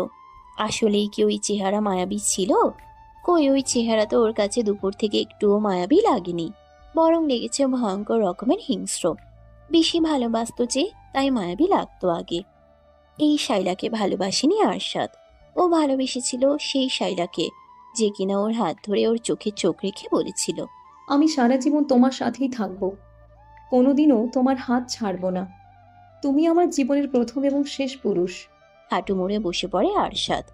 বুকের বাম পাশে শক্ত করে চেপে ধরে জড়ানো গলায় বলে, কেন আমাকে এভাবে ঠকালে? আমি তোমার এই রূপ কিছুতেই মানতে পারছি না। তুমি বলেছিলে আমি তোমার জীবনের প্রথম পুরুষ, অথচ আমি দ্বিতীয় জন ছিলাম। এত নিখুঁত অভিনয় তুমি কিভাবে করলে এতগুলো দিন ধরে? তুমি লাস্ট মেসেজে কি লিখেছিলে? আমাকে তোমার এখন সহ্য হয় না, আমাকে দেখলে তোমার খুন করতে ইচ্ছে করে। নরম গলায় কথাগুলো বলতে বলতে হঠাৎই গর্জন করে উঠে আবার বিশ্রী ভাষায় গালাগালি করতে শুরু করে শায়লাকে উদ্দেশ্য করে। বসা থেকে উঠে শায়লার যা যা হাতের কাছে পায় সবকিছু ছুঁড়ে ফেলতে শুরু করে। রুমের বাইরে দাঁড়িয়ে সবাই রুমের ভেতরে চলা তাণ্ডব স্পষ্ট অনুভব করতে পারছে। আরশাদ রুমের ভেতরে পাগলের মতো চিৎকার শুরু করেছে রীতিমতো। পুরো বাড়ি কেঁপে উঠছে যেন ওর চিৎকারে আর তাণ্ডবে। 1 সপ্তাহ পর আরশাদ আর শায়লার অফিসিয়ালি ডিভোর্স হয়। এই 1 সপ্তাহ পাগলের মতো কেটেছে আরশাদের। না ঠিক মতো খেয়েছে, না নিজের রুমে প্রবেশ করেছে, আর না অন্য কিছু করেছে। সারাদিন পাগলের মতো এদিক সেদিক ঘুরে বেরিয়েছে শুধু। বাড়িতে ফিরলেও নিজের রুমে প্রবেশ করেনি, গেস্ট রুমে থেকেছে। যা কিছুর প্রয়োজন হয়েছে ছোট ভাই বোন নয়তো মাকে দিয়ে আনিয়ে নিয়েছে। ওই রুমে প্রবেশ করলে আরো পাগলের মতো হয়ে গেছে। শায়লার সাথে কাটানো স্মৃতিগুলো মাথা চাড়া দিয়ে উঠেছে। সবকিছু ধ্বংস করে দিতে ইচ্ছে করেছে তখন। অফিসিয়ালি ডিভোর্স হওয়ার পর আরশাদ ওই বাড়িতে আর ফিরে যায়নি। নিজের টাকায় করা বাড়িটাই চলে আসে একাই। কারোর সাথে থাকতে ওর ভালো লাগছিল না। ওই বাড়িতে গেলেও দম বন্ধ হয়ে আসতো। পরিবারের সবাইকে এই বাড়িতে আসতেও নিষেধ করে দিয়েছে। ওকে ডিস্টার্ব করতে কেউ যেন এই বাড়িতে না আসে। ওর যখন ইচ্ছে হবে তখন নিজেই যাবে বাড়িতে। অবশ্য অফিসে গেলে রোজ দেখা হয় বাপ ভাইয়ের সাথে। ডিভোর্সের 15 দিন পর বেশ রাত করে অফিস থেকে ফিরছিল আরশাদ। ওর মনে শান্তি লাগছিল না। মাঝ রাস্তায় গাড়ি থামিয়ে নেমে দাঁড়ায় গাড়ি থেকে। পূর্ণিমার চাঁদের আলোয় রাস্তা পুরোপুরি পরিষ্কার। রাস্তা পুরোপুরি ফাঁকা। আশেপাশে একটা কুকুরও নেই। ওর ইচ্ছে করছে মরে যেতে। এভাবে আর বেঁচে থাকতে ইচ্ছে করছে না। গাড়ি ফেলে রেখে এলোমেলো ভাবে গন্তব্যহীন হাঁটতে শুরু করে। পাগলের মতো অবস্থা। কোথায় যাচ্ছে নিজেও জানে না। কিছু দূর হেঁটেই আরশাদের পা দুটো থেমে যায়। কানে ভেসে আসে নবজাতক শিশুর কান্না। আশেপাশে নজর বুলায়। এত রাতে এই ফাঁকা রাস্তায় বাচ্চা কাচ্ছে কোথায়? কান্না অনুসরণ করে আগায়। এসে দাঁড়ায় ডাস্টবিনের পাশে। পকেট থেকে ফোন বের করে টর্চ অন করে। রক্ত মাখা কাপড়ে আচ্ছাদিত করা একটা বাচ্চা গলা ছেড়ে কেঁদে চলেছে। আরশাদ স্থির হয়ে দাঁড়িয়ে থাকে কিছু সময়। তারপর ঝুঁকে পড়ে বাচ্চাটার দিকে। হাত বাড়িয়ে গায়ের উপর থেকে কাপড় সরিয়ে দেয়। কয়েক ঘন্টা আগেই বোধহয় জন্ম হয়েছে। সোজা হয়ে দাঁড়িয়ে আশেপাশে নজর বোলায়। নিজের গায়ের শার্ট খুলে ফেলে। বাচ্চাটাকে তুলে শার্ট দিয়ে পেঁচিয়ে নেয়। রক্ত মাখে নোংরা কাপড় আর ধরে না। উল্টো ঘুরে আবার হাঁটা শুরু করে গাড়ির দিকে। শহর থেকে কিছুটা দূরে হওয়ায় রাস্তাঘাট একদম ফাঁকা। মানুষজনের একটা টু শব্দ অবধি নেই। আশ্চর্যের ব্যাপার হচ্ছে আরশাদ বাচ্চাটাকে কোলে তুলে নেওয়ার পরেই কান্না বন্ধ হয়ে গেছে। এক হাতে ড্রাইভিং করে বাড়িতে পৌঁছায় আরশাদ। ওর বাড়িতে এক মধ্যবয়স্ক দম্পতি থাকে বাড়ির কাজকর্ম আর রান্না বান্না করার জন্য। মহিলা আরশাদের কোলে ছোট বাচ্চা, তাও আবার এমন অবস্থায় দেখে অবাক হয়ে তাকিয়ে থাকে। আরশাদ নিজেই বাচ্চাটাকে মহিলার কোলে তুলে দিয়ে বলে পরিষ্কার করে খাওয়াতে। বাচ্চাটাকে পরিষ্কার করার পর নরম কাপড়ে আচ্ছাদিত করে গরুর দুধ গরম করে খাওয়ায়। খাওয়ার পর ঘুমিয়ে যায়। ছোট্ট দেহখানায় বেশ কয়েকটা আঘাতের চিহ্ন পাওয়া যায়। বেশ অযত্নে অবহেলায় রাস্তার পাশে ডাস্টবিনে ফেলে রেখে গিয়েছিল কোনো এক হৃদয়হীন মানুষ। আরশাদ ফ্রেশ হয়ে এসে চুপচাপ খাবার খায়। তারপর বাচ্চাটাকে কোলে নিয়ে সোফায় বসে থাকে। বাচ্চাটার নাম দেয় আব্রাহাম চৌধুরী। আরশাদ চৌধুরীর ছেলে আব্রাহাম চৌধুরী। একটা সন্তানের বড় লোভ ছিল আরশাদের। অনাকাঙ্ক্ষিতভাবে ওর একটা সন্তান হয়ে গেছে। একবার যখন পেয়েছে এই বাচ্চাকে আর কাজ ছাড়া করবে না কোনোদিন। 2 দিন পার হওয়ার পর আরশাদ বুঝতে পারে ওর ছেলের একজন মা লাগবে। ওরও বউ দরকার। এভাবে আর কতদিন? একজন প্রতারকের কারণে কেন নিজে সাফার করবে? তারপর খোঁজ চালায় একজন মায়ের। আরশাদ যেমন মেয়ে খুঁজছিল ঠিক তেমন মেয়ের খোঁজ পেয়ে যায় 2 দিনের মধ্যে। সময় নেয় না আরশাদ। পরের দিনে অনিকের বাবা মায়ের সকল ডিমান্ড পূরণ করে নোরাকে নিজেদের কাছে নিয়ে আসে একেবারে জন্য। নোরা চাইলেও কোনোদিন ওকে আর ওর ছেলেকে ছেড়ে যেতে পারবে না। নোরার পুরো দুনিয়া ঘিরে থাকবে আরশাদ আর আব্রাহাম। নোরাকে কোনো রকম স্বাধীনতা দেবে না আরশাদ। ও যা চাইবে বলবে তাই করতে বাধ্য নোরা। নোরাকে এই রুমের বাইরেও যেতে দেবে না কোনোদিন। নোরা আরশাদের প্রিয়জন নয়, শুধুমাত্র প্রয়োজন। আর সবসময় প্রয়োজন হয়েই থাকবে। প্রিয়জন বানিয়ে আর কষ্ট পাবে না আরশাদ। এখন আর ওর মন কোনো নারীকে ভালোবাসতে চায় না। আরশাদ নিজেও আর কাউকে ভালোবাসতে চায় না। বিয়ে করলেই কি ভালোবাসতে হবে নাকি? সকালে নোরার ঘুম আগে ভেঙেছে। আব্রাহামকে অয়েল ম্যাসাজ করে দিয়ে খাইয়ে এখন রুম জুড়ে হাঁটছে। বাচ্চাটা এতক্ষণ কান্না করলেও এখন চুপ করে আছে। এতটুকু ছেলেও বসে থাকা আর হাঁটার পার্থক্য বুঝতে পারে। নোরার ঘুম পাচ্ছে এখন। রাতে বেশ কয়েকবার ঘুম থেকে উঠতে হয়। আব্রাহাম জেগে থাকে। ছোট একটা বাচ্চা, খাবে আর ঘুমাবে তা না, ঘন্টার পর ঘন্টা জেগে থাকে এক্ষুনি। আরশাদ শোয়া থেকে উঠে ঝিম ধরে বসে রইল। চোখ তুলে নোরার দিকে তাকায়। রুমের জানালা দরজা এখনো বন্ধ। ডিম লাইটের ঘোলাটে আলোয় আলোকিত হয়ে আছে রুম। আরশাদ বিছানা ছেড়ে নেমে দাঁড়ায়। জানালার পর্দা সরিয়ে বাথরুমে প্রবেশ করে। আজকে অফিস নেই, কোনো জায়গায় যাওয়ার তাড়াও নেই। তোকে কয়েকটা কাজ আছে। বাথরুম থেকে বেরিয়ে হাত মুখ মুছতে মুছতে গম্ভীর স্বরে বলে, আব্রাহামকে ওয়েল মেসেজ দিয়েছো? হ্যাঁ। তুমি ফ্রেশ হয়েছো? আব্রাহাম তো ঘুমাচ্ছে না, ঘুমালেই ফ্রেশ হতে যাব। ওকে আমার কাছে দাও। টাওয়াল বিছানায় ছুঁড়ে দিয়ে আব্রাহামকে নিজের কোলে তুলে নেয়। ছেলেটা ছোট ছোট চোখ জোড়া মিলে তাকিয়ে আছে। ডান হাতটা মুখের উপর দিয়ে খাওয়ার চেষ্টা করছে। বেশ কয়েকদিন পেরিয়ে গেছে, আরশাদের মধ্যে কোনো পরিবর্তন আসেনি। নোরা ওকে দেখলেই ভয়ে সিটিয়ে যায়। আরশাদের গম্ভীর চোখ মুখ দেখলেই মনে ভয় ঢুকে যায়। গম্ভীর গলার স্বর শুনলে গলা শুকিয়ে যায়। এখন দুপুরের সময়। দুপুরের খাবার খেয়ে আব্রাহামকে ঘুম পাড়িয়ে নোরা নিজেও ঘুমিয়ে পড়েছে। আব্রাহামের সাথে রোজ রাত জাগতে হয় ওর। আবার সন্ধ্যার পরও দ্রুত ঘুমোতে পারে না আরশাদের জন্য। রুমের দরজা ঠেলে ভেতরে প্রবেশ করে আরশাদ। চোখ দুটো লাল হয়ে আছে। বিছানার দিকে একবার তাকিয়ে গায়ের শার্ট খুলে বিছানায় শুয়ে পড়ে নোরার পাশে। আরশাদ শুতেই নোরার ঘুম ভেঙে যায়। ভয় পেয়ে তড়িঘড়ি করে পেছনে তাকায়। আরশাদকে দেখে একটু শান্ত হয়। ভয় পেয়ে গিয়েছিল, ভেবেছিল কে না কে এসেছে। আরশাদ তো বিকেলে ফিরবে জানিয়েছিল। এই মেয়ে, নোরা আরশাদের দিকে ফিরে বলে, বলুন। আমার মাথা ব্যথা করছে। মাথা ব্যথা কমানোর ব্যবস্থা করো দ্রুত। ওষুধ নেই? না, মাথা ব্যথার বাম? কিচ্ছু নেই। কিভাবে ব্যথা কমাবে কমাও, সহ্য হচ্ছে না কিন্তু এখন। নোরা শোয়া থেকে উঠে বসে। এলোমেলো চুলগুলো হাত খোপা করে বিছানা থেকে নেমে দাঁড়ায়। ড্রেসিং টেবিলের উপর রাখা নিজের তেলের বোতলটা নিয়ে আসে। আরশাদি এনে দিয়েছিল সবকিছু। বাথরুম থেকে পানি এনে আগে পানি দিয়ে দেয় চুলে, তারপর তেল দিয়ে ম্যাসাজ করতে শুরু করে। আরাম লাগে আরশাদের। সকাল থেকেই প্রচন্ড মাথা ব্যথা করছিল। শেষে সহ্য করতে না পেরে অফিস থেকে বাড়িতে ফিরে এসেছে। অসুস্থ হলে হসপিটালে যেতে হবে সেটাই যেন ভুলে গেছে। ফট করে চোখ মেলে তাকায় আরশাদ। এভাবে তাকাতে দেখে ভয় পেয়ে চমকে ওঠে নোরা। আরশাদ ছেলের দিকে একটু সরে এসে বলে, এখানে উঠে বসো। নোরা বিছানায় উঠে বসে। আরশাদ নোরার বুকে মাথা রেখে চোখ বন্ধ করে নেয়। এখন মেসেজ করতে থাকো। নোরা কাঁপা কাঁপা হাতে চুলে ম্যাসাজ করতে শুরু করে। হৃদয় স্পন্দন বেড়ে গেছে। বুকের ভেতরে জোরে জোরে শব্দ হচ্ছে। আরশাদ নিশ্চয়ই শব্দ শুনতে পাচ্ছে। আরশাদ নোরার কোমর জড়িয়ে ধরে রেখে বলে, আমি যদি মরে যাই তাহলে আমার ছেলেকে দেখে রাখবে। ওকে একা ছাড়বে না তুমি। হাতে শক্তি নেই নাকি? চুল জোরে জোরে টানো। কিছুক্ষণ পর নোরা ভয় ভয়ে জিজ্ঞেস করে, এমন কথা বলছেন কেন? কি হয়েছে আপনার? জানি না কি হয়েছে। চুপচাপ মেসেজ করতে থাকো। এসি টেম্পারেচার কমিয়ে দাও আরো। নোরা আর কোনো প্রশ্ন করে না। এসি রিমোট হাতে নিয়ে টেম্পারেচার কমিয়ে দেয়। আরশাদ নিস্তেজ হয়ে যায় নোরার বুকে। অনেক আরাম লাগছে এখন, ঘুমও পাচ্ছে। নোরা ঘাড় ঘুরিয়ে আব্রাহামের দিকে তাকায়। বাচ্চাটা গভীর ঘুমে বিভোর হয়ে রয়েছে এখন। রাতে জেগে থাকবে। বাচ্চাটার প্রতি ভীষণ মায়া জন্মে গেছে নোরার। ওর এখন মনে হয় বাচ্চাটা ওর নিজেরই। ও নিজেই জন্ম দিয়েছে আব্রাহামকে। ওর মেয়েটা যদি বেঁচে থাকতো তাহলে এখন আব্রাহামের চেয়ে বয়সে বড় হতো। যা হোক, শূন্য স্থান অপূর্ণ থাকে না। নোরা স্বামী সন্তানকে হারিয়ে দুজনকেই পেয়েছে আবার। আশাদ স্ত্রীকে হারিয়েছে, তার বিনিময়ে স্ত্রী সন্তান দুজনকে পেয়েছে। আব্রাহাম বাবা মাকে হারিয়েছিল, এখন দুজনকেই পেয়েছে। ভাগ্যের পরিবর্তনে অপরিচিত তিনজন এখন এক পরিবার। এদের ভাগ্য এখন একে অপরের সঙ্গে যুক্ত। একজন স্বামী, একজন স্ত্রী, একজন সন্তান, একজন বাবা আরেকজন মা। এরা একে অপরের পরিপূরক।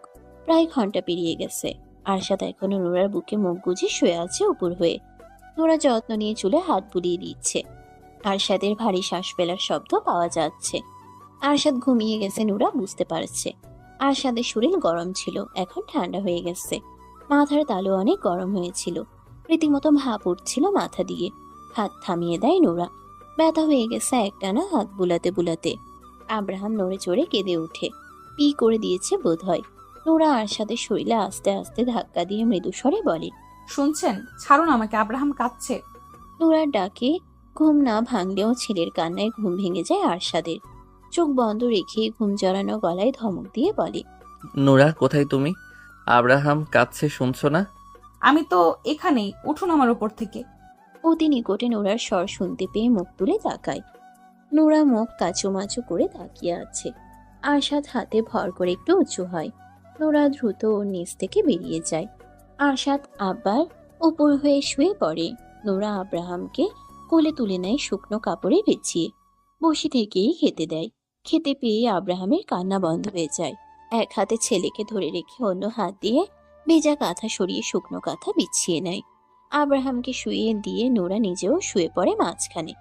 বসে থাকতে পারছে না আর। ছেলেকে আগলে রেখে নিজের অতীতে ডুবে যায় আবার। ওই দিনগুলো নোরা ভাবতে না চাইলেও ভুলতে পারে না। আব্রাহাম ঘুমিয়ে গেছে আবার। এই ছেলে দিনে পড়ে পড়ে ঘুমায় আর রাতে জেগে থাকে। নোরা দিনের বেলায় ঘুমোতে পারে না খুব একটা। দিনের বেলায় ঘুম আসতেই চায় না। যাও একটু ঘুমিয়েছিল আরশাদের জন্য উঠে পড়েছিল তখন। এখন আর ঘুম আসছে না। আরশাদের রাগী তেজি হিংস্র গলার স্বর শুনে ভয়ে কেঁপে ওঠে নোরা। কুত্তার বাচ্চা, তুই আবার এসেছিস আমার সামনে। আজকে তোকে খুন করে ফেলবো আমি। তোকে আজকে কেউ বাঁচাতে পারবে না আমার হাত থেকে। কথাগুলো বলেই খপ করে নোরার চুলের মুঠি শক্ত করে ধরে। ব্যথা পেয়ে নোরার দু চোখ বেয়ে পানি গড়িয়ে পড়তে শুরু করে। উল্টো ফিরে শুয়ে থাকায় আরশাদের চেহারা দেখতে পাচ্ছে না। নিজের হাতে আরশাদের হাত সরিয়ে দেওয়ার চেষ্টা করে বলে, কি করছেন? ব্যথা পাচ্ছি আমি। চুল ছাড়ুন। আরশাদ চুল ছাড়ছে না। হাতের মুঠো আরো টাইট হয়ে গেছে। মিষ্টি ভাষায় গালি দিচ্ছে সমানে। নোরা আরো কয়েকবার ডাকে, আরশাদ ওর ডাকে সারা শব্দ করে না। নিজের মতো গালাগালি করছে আর চুলের মুঠি ধরে টানাটানি করছে। কি করেছি আমি? ব্যথা পাচ্ছি তো, ছাড়ুন না। আরশাদের ঘুম ভেঙে যায়। এখনো উপর হয়েই শুয়ে আছে। ঘাড় ঘুরিয়ে তাকায় নিজের পাশে। নিজের হাতের মুঠোয় নোরার চুল দেখে দ্রুত ছেড়ে দিয়ে শোয়া থেকে উঠে বসে তড়িৎ গতিতে। নোরা মাথার পেছন সাইড হাত দিয়ে ধরে ফুপিয়ে ফুপিয়ে কাঁদছে। ব্যথায় মনে হচ্ছে মাথার পেছন সাইডের চামড়া সহ চুল তুলে ফেলেছে টেনে। আরশাদ দুই হাতে নিজের মাথার চুল খামচে ধরে। স্বপ্নের মধ্যে শায়লার চুলের মুঠি ধরেছিল আর এতক্ষণ ওকেই গালি দিচ্ছিল নিজেকে কন্ট্রোল করতে না পেরে।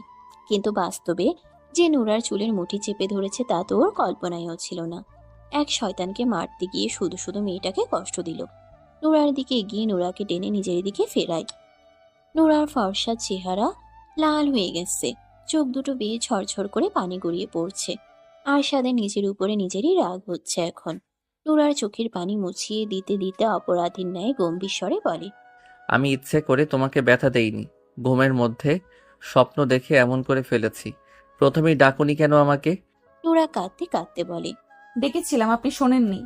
অনেক ব্যথা করছে। হ্যাঁ। আরশাদ নিজের হাতের দিকে তাকায়। ওর যেই হাত আরেকটু হলেই মেয়েটার শরীর থেকে মাথা আলাদা করে দিত বোধ হয়, চুল ধরে টানাটানি করতে করতে। নোরার পাশে শুয়ে পড়ে আবার। হঠাৎ ঘুম থেকে জেগে লাফিয়ে উঠে বসার কারণে মাথার মধ্যে আবার যেন কেমন করছে। বাম হাত দিয়ে নোরার মাথার পেছনে হাত বুলিয়ে বলে, আমি আসলে বুঝতে পারিনি তোমার চুলগুলো ধরেছি। এখন মনের মধ্যে আরেকটা ভয় ঢুকে গেল।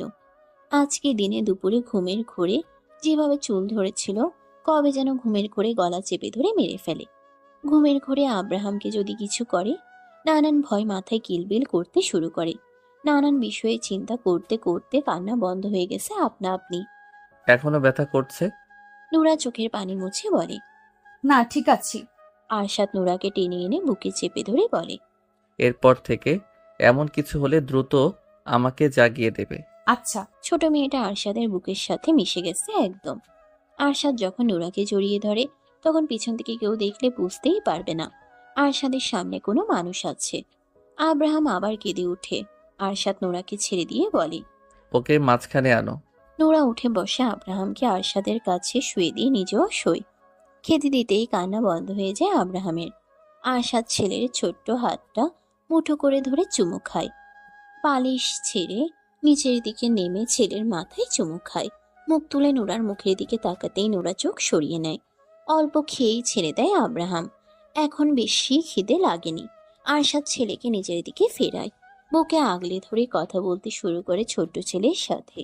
ছেলেটা ছোট ছোট চোখ জোড়া মেলে বাবার মুখের দিকে তাকিয়ে আছে। নোরা শোয়া থেকে উঠে বিছানা ছেড়ে নেমে দাঁড়ায়। হাত মুখ ধোয়ার জন্য বাথরুমে প্রবেশ করে। মাথার পেছনে এখনো ব্যথা করছে। কি শক্ত করেই না চেপে ধরেছিল চুলের মুঠি। কাকে স্বপ্নে দেখে ওর চুলগুলো এভাবে ধরলো, কাকে ওই ভাষায় গালি দিল। ভাবনাগুলো মাথায় ঘুরপাক খেলেও আরশাদকে প্রশ্ন করার দুঃসাহস দেখায়নি নোরা। হন্তদন্ত হয়ে বেডরুমে প্রবেশ করে এরশাদ। নোরা মাত্রই বাথরুম থেকে বেরিয়েছে। এরশাদকে দেখতেই পা দুটো থেমে গেছে। কে এই যুবক? এই রুমে এভাবে কেন প্রবেশ করলো? ঘাড় ঘুরিয়ে বিছানায় শুয়ে থাকা আরশাদের দিকে তাকিয়ে দেখে আরশাদ যুবকটার দিকেই তাকিয়ে আছে। নোরা হেঁটে এসে আরশাদের পাশে দাঁড়ায়, মাথা নিচু করে। আরশাদ ছেলেকে ছেড়ে শোয়া থেকে উঠে বসে। ছোট ভাইয়ের দিকে তাকিয়ে গম্ভীর স্বরে বলে, তুই এখানে কেন? এরশাদ বোধহয় ভাইয়ের কথা শুনতে পায়নি। অবাক হয়ে তাকিয়ে দেখছে বিছানায় শুয়ে থাকা বাচ্চাটাকে আর ভাইয়ের পাশে দাঁড়িয়ে থাকা মেয়েটাকে। কারা এরা? এই বাড়িতে আর এই রুমে কি করছে? আরশাদের উদাম গা, অফিসের ফর্মাল প্যান্ট পরনে রয়েছে এখনো। অফিসে আরশাদকে না দেখে খোঁজ করলে জানতে পারে আরশাদ মাথা ব্যথার কারণে অফিস থেকে বেরিয়ে এসেছে। অনেকবার কল করলেও রিসিভ হয় না। পরে আরশাদের বাড়ির দারোয়ানকে কল করে জানতে পারে আরশাদ বাড়িতে ফিরে এসেছে। অফিসে একটু কাজ ছিল, সেই কাজ শেষ করে ভাইকে দেখতে এসেছে। এখন কি অবস্থা? যদি মাথা ব্যথা ঠিক না হয় তাহলে হসপিটালে নিয়ে যাবে, কিন্তু এখানে এসে তো ভীষণ রকমের অবাক হয়ে গেছে। আরশাদ গলার স্বর বাড়িয়ে ডেকে ওঠে। এরশাদ, এরশাদ স্বাভাবিক হয়, নুরার দিকে তাকিয়ে ভাইয়ের কাছে এগিয়ে এসে দাঁড়ায়। ভাইয়ের দিকে তাকিয়ে বলে, তোমার মাথা ব্যথা এখন ঠিক হয়েছে? হ্যাঁ, তুই এখানে এসেছিস কেন? কল করেছিলাম অনেকবার, রিসিভ করনি, তাই দেখতে আসলাম। ভয় পেয়ে গেছিলাম যদি সিরিয়াস কিছু হয়। ফোন গাড়িতেই রয়ে গেছে, এখন ঠিক আছি আমি। এরশাদ নুরার দিকে আঙ্গুল তুলে বলে। ওকে ভাইয়া। আরশাদ নুরার দিকে তাকিয়ে আবার ভাইয়ের মুখের দিকে তাকায়, গম্ভীর স্বরে বলে। ও নুরা, তোর ভাবি। এরশাদ যেন আকাশ থেকে পড়লো এমন অবস্থা হয়েছে ওর। বিস্ময়ে চোখ দুটো বড় বড় হয়ে গেছে। বিস্ময় নিয়েই বলে, তুমি বিয়ে করেছো? হ্যাঁ নুরা, ও আমার ছোট ভাই এরশাদ চৌধুরী। নুরা এরশাদের মুখের দিকে তাকায় একবার। দুই ভাইয়ের চেহারায় মিল আছে কিছুটা। আরশাদের পরিবারের মানুষ আছে তাহলে। নুরা নিচের দিকে তাকিয়ে সালাম দেয়। আসসালামু আলাইকুম ভাইয়া। ওয়ালাইকুম আসসালাম। এরশাদ বিছানায় শুয়ে থাকা আব্রাহামের দিকে তাকিয়ে বলে। ভাইয়া ও। বাকি কথা বলার আগে আরশাদ ওকে থামিয়ে দেয়। আব্রাহামকে কোলে তুলে নিয়ে বিছানা ছেড়ে নেমে দাঁড়ায়। দরজার দিকে এগিয়ে যেতে যেতে বলে। এরশাদ, নিচে আয়। এরশাদ নুরার দিকে আরো একবার তাকিয়ে দরজার দিকে এগিয়ে যায়। নুরার বয়স যে অনেক কম সেটা এরশাদ বুঝতে পারছে। ওর ভাই বিয়ে করেছে, বিশ্বাসই হচ্ছে না ওর। তাও আবার এত ছোট একটা মেয়েকে বিয়ে করেছে। বাচ্চাটা কার? এত ছোট একটা মেয়ের বাচ্চা হয়েছে? এই মেয়ে তো একটা বাচ্চা। এই বাচ্চা আর এই মেয়েকে কোথায় পেয়েছে ওর ভাই? আর বিয়ে করলো কবে? ওদের কাউকে তো একটাবার বললোও না। ড্রয়িং রুমে এসে সোফায় বসে আরশাদ, ওর পাশে বসে এরশাদ। কবে বিয়ে করেছো ভাইয়া? 1 সপ্তাহ হয়েছে। বিয়ে করেছো অথচ আমাদের কাউকে একটাবার বললেও না। 1 সপ্তাহ হয়ে গেছে আর আজকে জানতে পারলাম। আরশাদ চুপ করে থাকে। এরশাদ পুনরায় বলে। এই বাচ্চার বাবা কে? আমি আমি বলতে চাচ্ছি ওর আসল বাবা কে? জানি না। কোথায় পেয়েছো ওদের? আব্রাহামকে ডাস্টবিনে পেয়েছিলাম। এমন কথা শোনার জন্য মোটেও প্রস্তুত ছিল না এরশাদ। ডাস্টবিনে পেয়েছে মানে কি? তাহলে নুরাকে কোথায় পেয়েছে? অবাক হয়ে বলে। ভাবিকে কোথায় পেয়েছো? নুরাকে কিনে এনেছি। মানে? নুরাকে সারা জীবনের জন্য কিনে এনেছি। এই পৃথিবীর বুকে যতদিন বেঁচে আছে ততদিন আমার সাথে থাকবে। কত টাকা দিয়ে কিনে এনেছো? 1 মিলিয়ন। কোথা থেকে এনেছো? এত কিছু জেনে কি করবি? তার মানে এই বাচ্চা মানে আব্রাহাম তোমার বা ভাবির কারো নিজের সন্তান না? আরশাদ রাগী চোখে ভাইয়ের দিকে তাকিয়ে ছেলের মুখের দিকে তাকায়। ছেলের তুলতুলে গালে আঙ্গুল ছুঁয়ে চাপা রাগী স্বরে বলে। কে বলেছে তোকে আব্রাহাম আমার আর নুরার আপন সন্তান? এই কথাগুলো মস্তিষ্কের ভেতর গেঁথে নে। দ্বিতীয়বার যেন এমন কথা না শুনি আমি। রেগে যাচ্ছ কেন? আমি এভাবে কিছু বলতে চাইনি। তাহলে কিভাবে বলতে চেয়েছিস? বাদ দাও এসব কথা। বাড়িতে যাবে না? ভাবিকে আর আব্রাহামকে নিয়ে বাড়িতে ফিরে চলো। কোথাও যাব না। কেন? আমার ইচ্ছে। তুই যা এখান থেকে, বাড়িতে যা। এরশাদ তাকিয়ে থাকে ভাইয়ের দিকে। আব্রাহাম ড্যাব ড্যাব করে তাকিয়ে আছে বাবার মুখের দিকে। এরশাদ সোফা ছেড়ে ভাইয়ের পাশে এসে বসে। ওকে আমার কোলে দাও একটু। আরশাদ চোখ তুলে তাকাতেই মুখ কাচুমাচু করে বলে। একটু কোলে নিতে ইচ্ছে করছে। আরশাদ ভাইয়ের কোলে তুলে দেয়। এরশাদ কোলে নিয়ে তাকিয়ে থাকে বাচ্চাটার মুখের দিকে। ভীষণ মায়াবী চোখ জোড়া। হাত মুখে পুরে ওর মুখের দিকে তাকিয়ে আছে।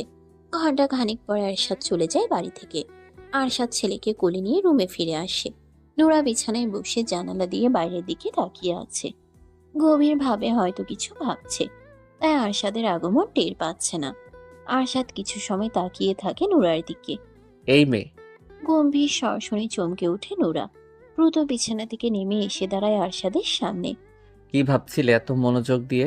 কিছু না, মিথ্যে বলছো কেন? সত্যি কিছু ভাবছিলাম না, এমনি বাইরের দিকে তাকিয়েছিলাম।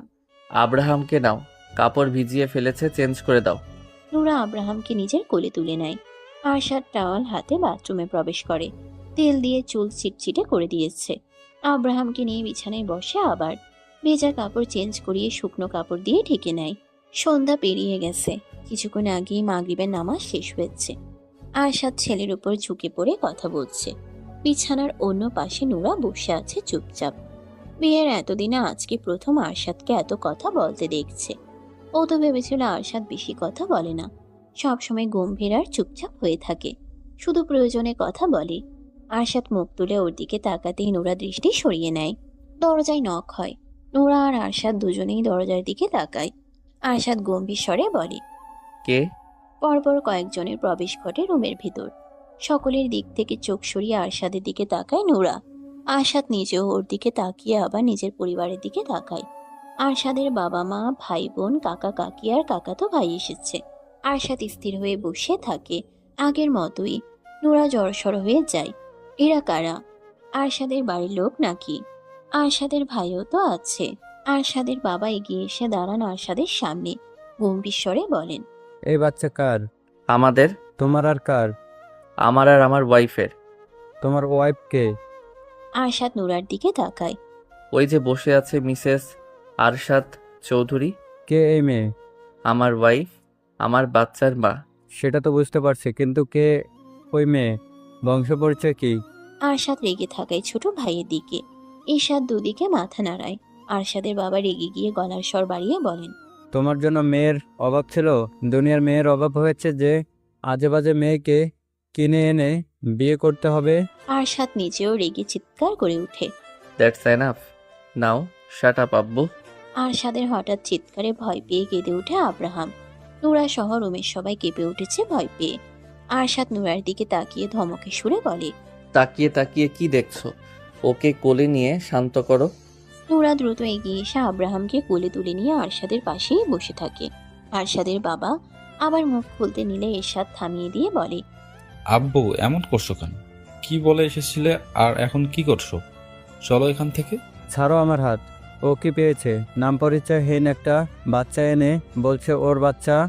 কোথা থেকে কোন মেয়েকে কিনে এনে বিয়ে করে নিয়েছে?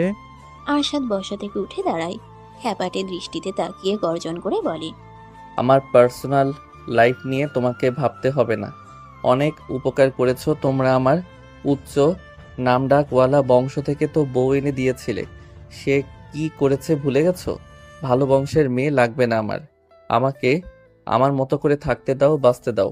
নোরা আজে বাজে মেয়ে না। ওর চরিত্র নিয়ে একটাও বাজে কথা বলবে না।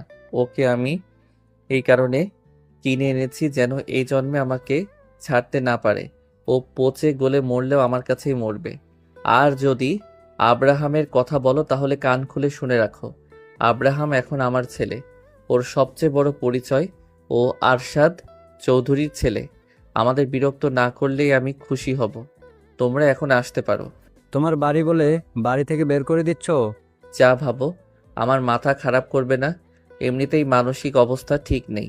উল্টাপাল্টা কি করে ফেলবো রাগের মাথায় আমি নিজেও জানি না। সবাই যাও এখান থেকে।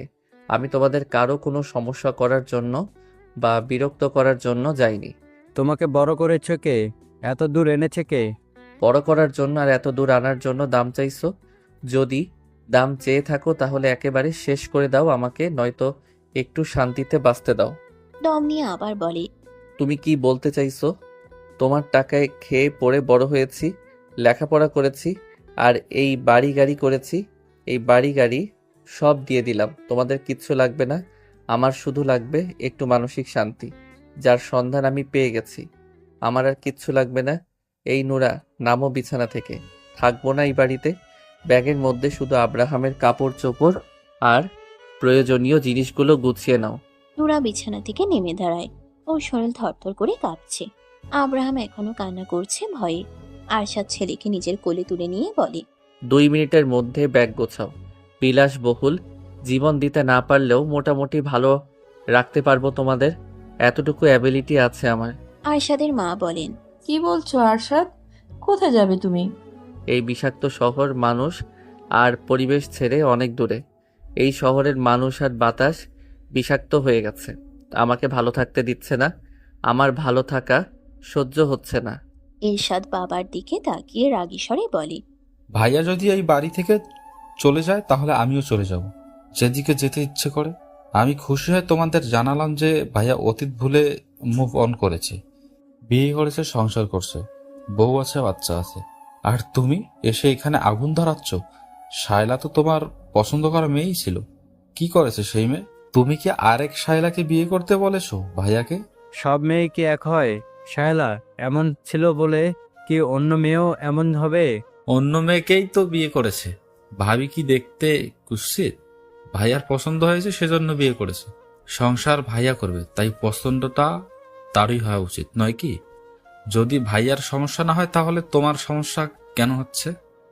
নাম পরিচয়হীন সন্তান কি কারো ঘরের বউ হয় না? কত শত দম্পতি আছে যাদের বাচ্চা হয় না, তারা তো এতিমখানা বা হসপিটাল থেকে বাচ্চা দত্তক নেয়। কত শত শিশুর নাম পরিচয়ও তো থাকে না। তোমার মামাতো ভাই তো বাপের পরিচয়হীন মেয়েকে এনে নিজের পরিচয় বড় করেছে, বিয়ে দিয়েছে। নুরা কোনো রকমে শুধু ব্যাগের ভেতর আব্রাহামের কাপড় চোপড় আর প্রয়োজনীয় অল্প কিছু গুছিয়ে নিয়েছে। আরশাদ নিজের ফোনটা ট্রাউজারের পকেটে ভরে নেয়। এগিয়ে এসে ব্যাগটা হাতে নিয়ে বলে, আমার আগে আগে হাঁটবে। যাও, রুম থেকে বের হও। নুরা মাথা নিচু করে দরজার দিকে আগায়। পিছন পিছন আগায় আরশাদ। এরশাদ বড় ভাইয়ের হাত টেনে ধরে। আরশাদ ভয়ঙ্কর রকম রেগে তাকায় ওর দিকে। এরশাদ শুকনো ঢোক গিলে বলে, রাত হয়ে গেছে ভাইয়া, তুমি এই রাতের বেলা আব্রাহাম আর ভাবিকে নিয়ে কোথায় যাবে? এটা তোমার বাড়ি, তুমি নিজের বাড়ি ছেড়ে কোথাও যাবে না। ছাড়ো আমার হাত। আমি খুব ভালো করেই জানি আমার বউ বাচ্চাকে কিভাবে ভালো রাখতে হবে। আমাদেরকে নিয়ে তোদের ভাবতে হবে না। তোরা থাক তোদের নাম ডাক বংশ পরিচয় নিয়ে। আজকে থেকে সবাই ভাববি আমি আরশাদ চৌধুরী মরে গেছে। মরে তো সেদিনই গেছি, শুধু দেহ থেকে আত্মাটা বের হওয়া বাকি। আমার মরার খবর শুনলেও তোরা কেউ যাবি না আমাকে দেখতে। এরশাদের হাত থেকে হাত ছাড়িয়ে নিয়ে নুরা বলে, না হেঁটে দাঁড়িয়ে পড়েছো কেন? চলো এখান থেকে। কোনো টেনশন করতে হবে না, আমি আছি তো। আমি যতদিন বেঁচে আছি কোনো ঝড় তোমাদের দুজনকে ছুতে পারবে না। আরশাদ রুম থেকে বেরিয়ে আসে নুরা আর আব্রাহামকে নিয়ে। এরশাদ আর ওর কাকাতো ভাই দৌড়ে এগিয়ে এসে আরশাদকে আবার থামায়। টেনে ধরে বলে, এটা তোমার বাড়ি, তুমি নিজের বাড়ি ছেড়ে কেন যাচ্ছ? এই বাড়ি গাড়ি করার পেছনে তো তোদেরই অবদান ছিল। এসব নিয়ে থাক তোরা, ছাড় আমাকে। আরশাদের মা এগিয়ে এসে ছেলের সামনে দাঁড়িয়ে ছেলের হাত মুঠো করে ধরে বলেন, তোমার আব্বুর পক্ষ থেকে আমি মাপ চাইছি আরশাদ। উনি ভুল করে ফেলেছে, মাফ করে দাও। তোমার বাড়ি ছেড়ে তুমি কেন যাবে? যাওয়ার হলে আমরা যাব। তোমার জন্য আমরা যেমন করেছি তেমন তুমিও আমাদের জন্য অনেক করেছো। তোমার আব্বু যা খুশিই বলো, ওনার মাথা খারাপ হয়ে গেছে। তুমি নিজের বাড়ি ছেড়ে যেও না আব্বা। ছাড়ো তোমরা আমাকে। যেখানে আমার বউ বাচ্চাকে অপমান করা হয়, ছোট করা হয়, তাদের নাম বংশ পরিচয় নিয়ে কথা ওঠে, সেখানে থাকবো না আমি। পেছন থেকে আরশাদের বাবা বলেন, টাকা দিয়ে কিনে আনলেই সেই মেয়ে সারা জীবন তোমার কাছে থাকবে নাকি? আরেকজন বাকি কথা শেষ করার আগেই আরশাদ সামনের দিকে দৃষ্টি রেখে গর্জন করে বলে, জাস্ট শাট আপ। আর একটাও বাজে কথা বলবে না। নুরার দুনিয়া জুড়ে থাকবো শুধু আমি আর আমাদের ছেলে। ওকে আমি না কারোর সামনে যেতে দেব, না ওর হাতে মোবাইল ফোন দেব, আর না কোনোদিন কোনো ছেলে ওর সামনে আসতে পারবে। প্রয়োজনে ওকে আমি একটা রুমে সারা জীবন পাখির মতো বন্দি করে রাখবো। তারপরেও ওর মনের মধ্যে শুধু আমিই থাকবো। একটু চুপ করে ভাইয়ের দিকে তাকিয়ে রাগী স্বরে বলে, হাত ছাড় আমার। তুই আসবি না আমার সামনে, সর এখান থেকে। আরশাদের মা বলেন, ও আরশাদ, তুমি তোমার বাড়িতেই থাকো, আমরা চলে যাচ্ছি। দেবরের দিকে তাকিয়ে বলেন, ছোট ভাই, আপনার ভাইকে নিয়ে চলুন এখান থেকে। এসেছিলাম ছেলে আর ছেলের বউ বাচ্চাকে বাড়িতে নিয়ে যেতে, আর ইনি এসে এখানে আগুন ধরিয়ে দিল। আরশাদের কাকা আরশাদের বাবাকে টেনে ধরে রুম থেকে বেরিয়ে আসেন। সবাই এগিয়ে যায় সিঁড়ির দিকে। আরশাদ পেছন থেকে বলে, আর কোনো দিন কাউকে যেন না দেখি এই বাড়িতে। আগামীকাল থেকে তোমাদের অফিসে যাব না আমি। আরশাদের বাবা কিছু বলতে চাইলেন, তার আগেই ওনার ছোট ভাই ওনার মুখ চেপে ধরে বলেন, ছেলেটার মাথায় আর আগুন ধরিও না। ওর মানসিক অবস্থা ঠিক নেই, আমরা সবাই জানি। ও যে অতীত থেকে বেরিয়ে এসেছে এটাই তো অনেক। আমি তো ভেবেছিলাম ও আর এই জীবনে বিয়েই করবে না। ও যখন বউ বাচ্চাকে নিয়ে ভালো থাকতে চাইছে তখন ওকে ভালো থাকতে দাও না। মানুষের সামনে এই বউ বাচ্চার পরিচয় দিবে কিভাবে? সেটা ও ভাববে। চুপ করে এখন চলো এখান থেকে। আমি এই বউ বাচ্চাকে কোনোদিন মেনে নিব না। না নিলে চলো এখন। আরশাদ সিঁড়ির কাছে এগিয়ে এসে গলা ছেড়ে মেয়েটার সার্ভেন্টকে উদ্দেশ্য করে বলে, আর কোনো দিন আমার অনুমতি ব্যতীত যেন কেউ এই বাড়ির ভেতর প্রবেশ করতে না পারে। যদি করে সেদিনই সবাইকে বের করে দেব বাড়ি থেকে। কথাগুলো বলে ধূপধাপ পা ফেলে রুমের দিকে এগিয়ে আসে, আবার ব্যাগটা হাতে নিয়ে বলে। ভেতরে আসো। আরশাদের পেছন পেছন ভেতরে প্রবেশ করে নোরা।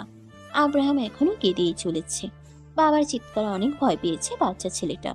আরশাদ আব্রাহামকে নোরার দিকে বাড়িয়ে দিয়ে বলে। ওকে খাওয়াও। নোরা কোলে তুলে নিয়ে বিছানায় উঠে শুয়ে পড়ে ছেলেকে নিয়ে। খেতে দিলেও প্রথমে খেতে চায় না আব্রাহাম।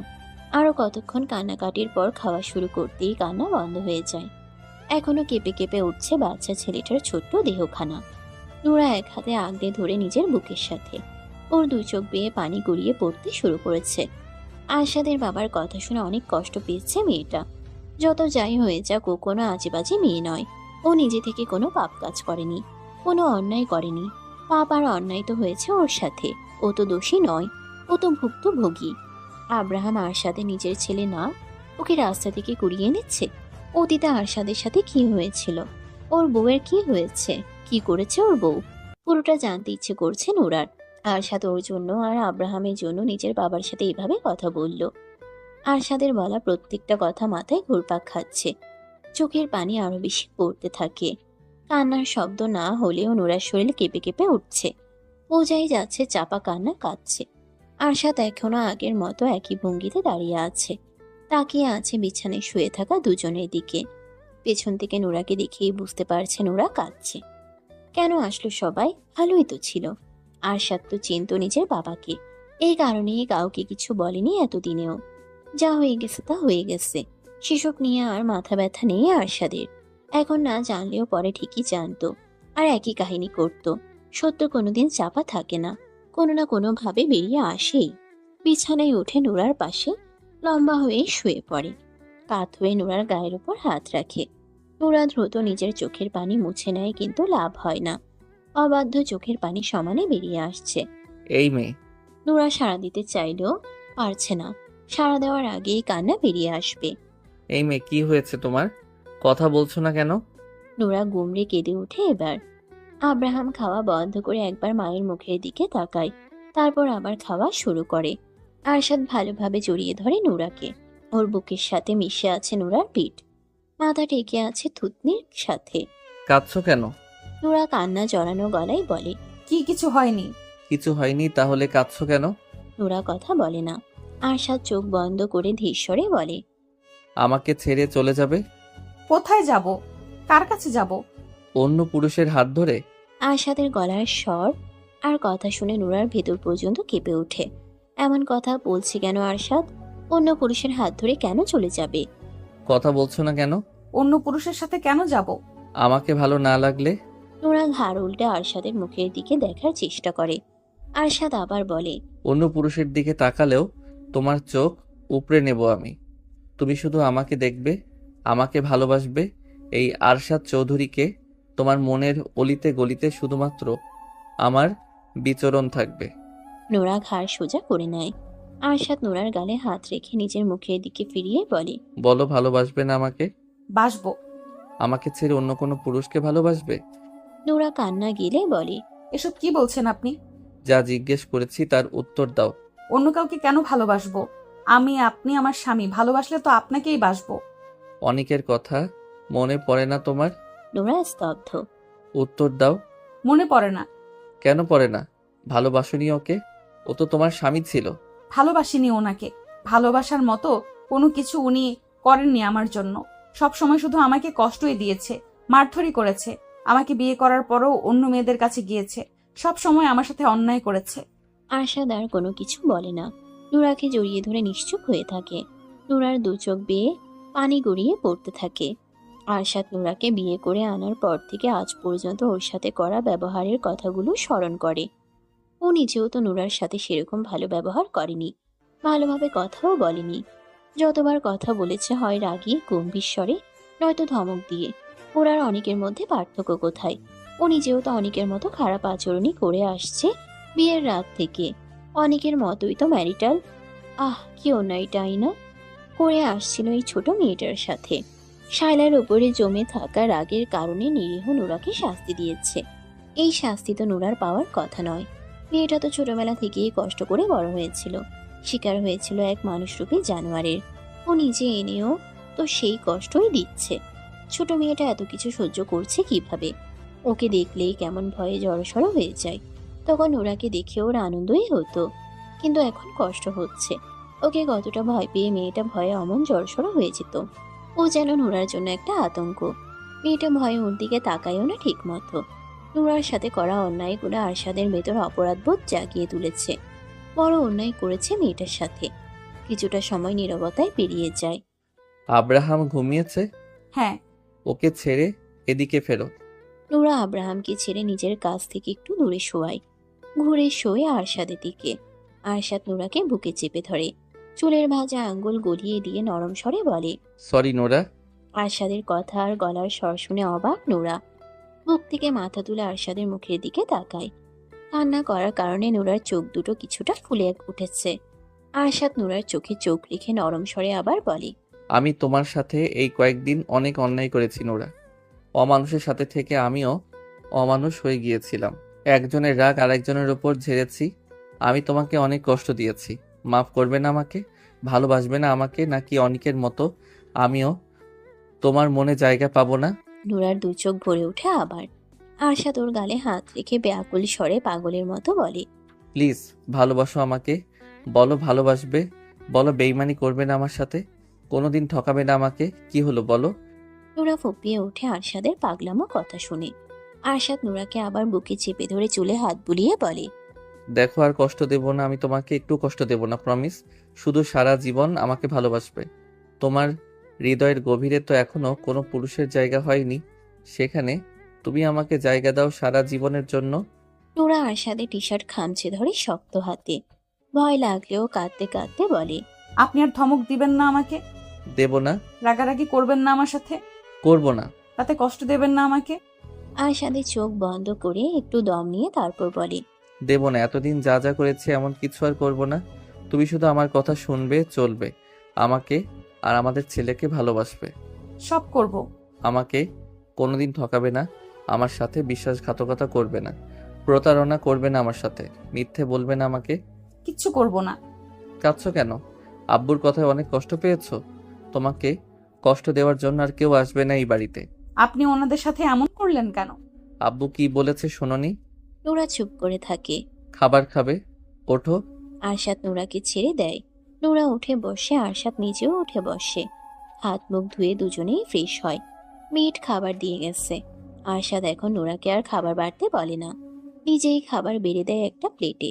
চেয়ার টেনে নিজের পাশে এনে নুরার দিকে তাকিয়ে বলে, এখানে বসো। নুরা বসে আরশাদের পাশে। আরশাদ ভাত মেখে নুরার মুখের সামনে তুলে ধরে বলে, হা করো। বিনা বাক্যে হা করে নুরা। আরশাদ নুরার মুখে ভাত পুড়ে দিয়ে নিজের মুখে নেয়। নিজের হাতে নুরাকে খাইয়ে দিতে থাকে, নিজেও খেতে থাকে। নুরার দু চোখ বেয়ে পানি গড়িয়ে পড়তে শুরু করে। আরশাদ মুখে ভাত পুড়ে দিয়ে চোখের পানি মুছিয়ে দেয় নিজ হাতে। গালে হাত রেখে নরম স্বরে বলে, কি হয়েছে? কষ্ট দেব না তো আর? নুরা আরশাদের মুখের দিকে তাকিয়ে থাকতে থাকতে ফুপিয়ে ওঠে। বুদ্ধি হওয়ার পর আজ পর্যন্ত কেউ ওকে এভাবে যত্ন করে খাইয়ে দেয়নি। যে আরশাদ সন্ধ্যার পরেও ওর সাথে রেগে রেগে ধমক দিয়ে কথা বলতো, সে আরশাদ হঠাৎ করেই পরিবর্তন হয়ে গেছে। নুরার বিশ্বাস হচ্ছে না আরশাদ ওকে খাইয়ে দিচ্ছে এত যত্ন করে, এত সুন্দর করে ভালোভাবে আরশাদ ওর সাথে কথা বলবে, সেটা ও দুঃস্বপ্নেও ভাবেনি। আরশাদ কি সত্যি পরিবর্তন হয়ে গেছে, নাকি নুরা স্বপ্ন দেখছে? ঘুমিয়ে আছে কি এখন?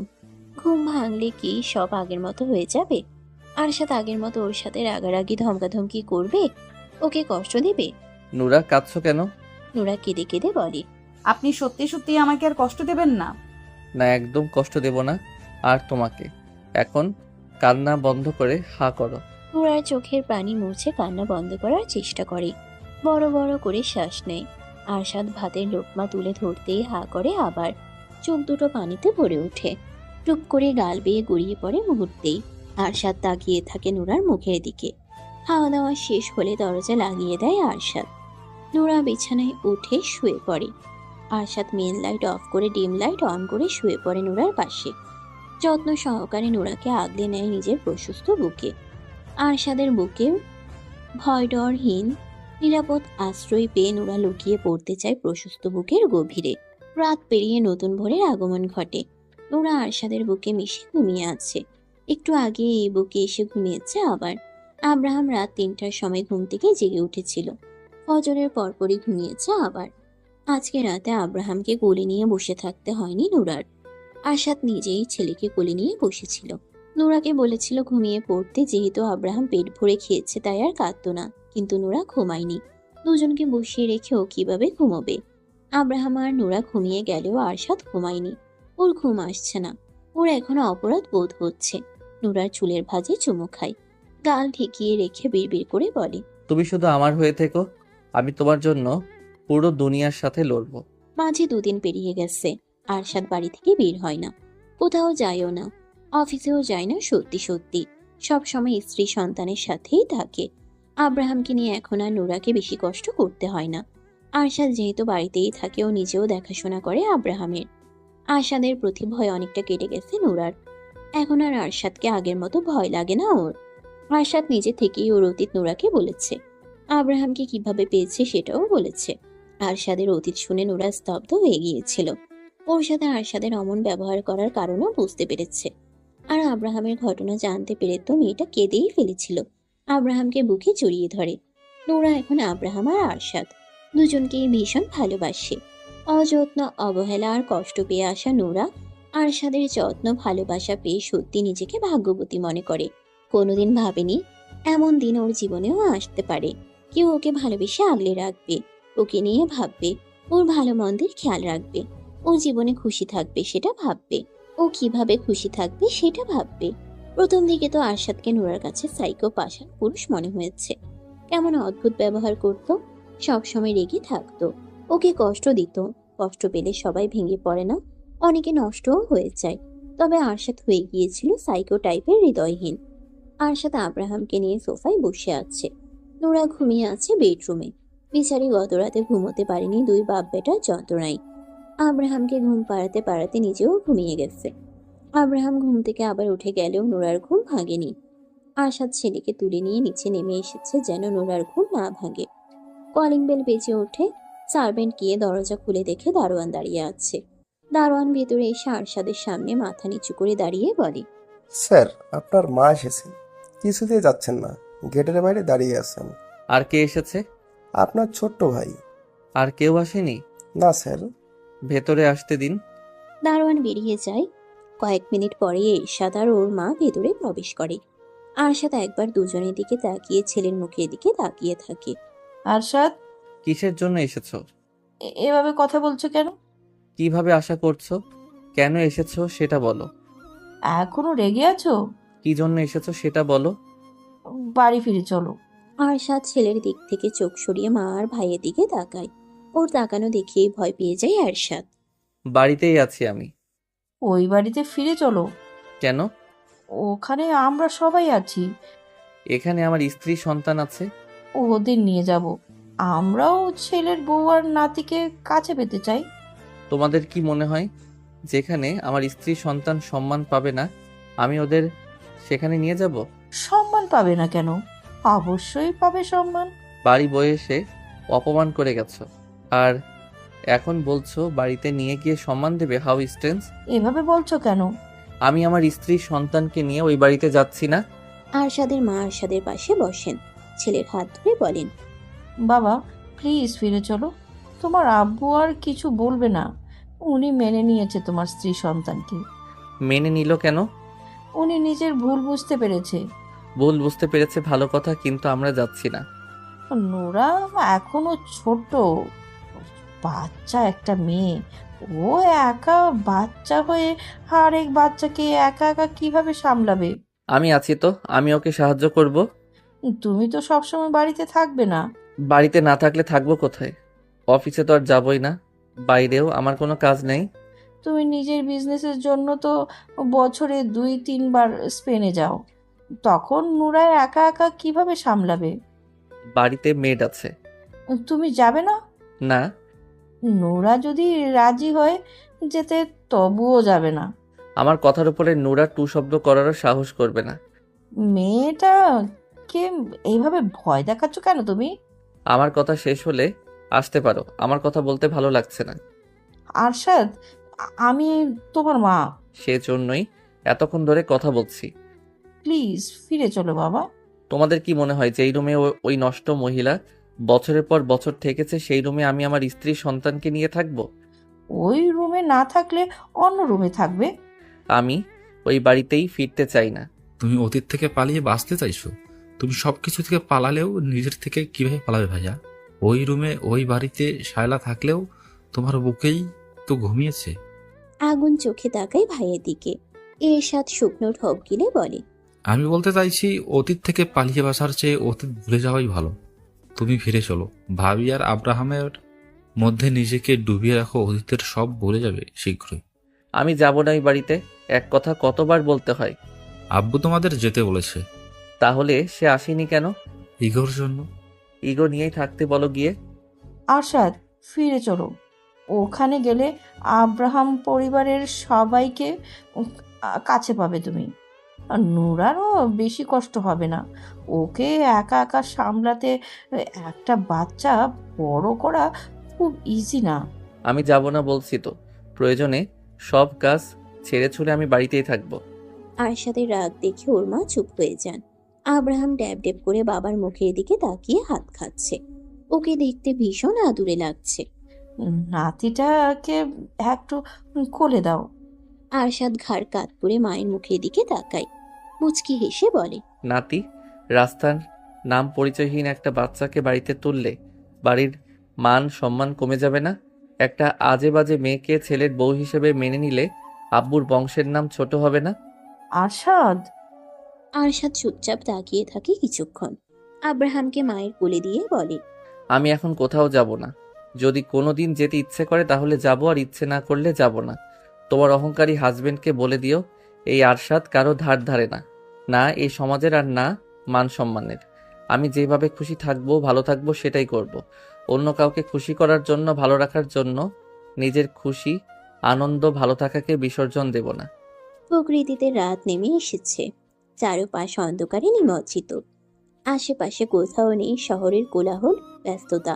একদম শান্ত নীরব পরিবেশ।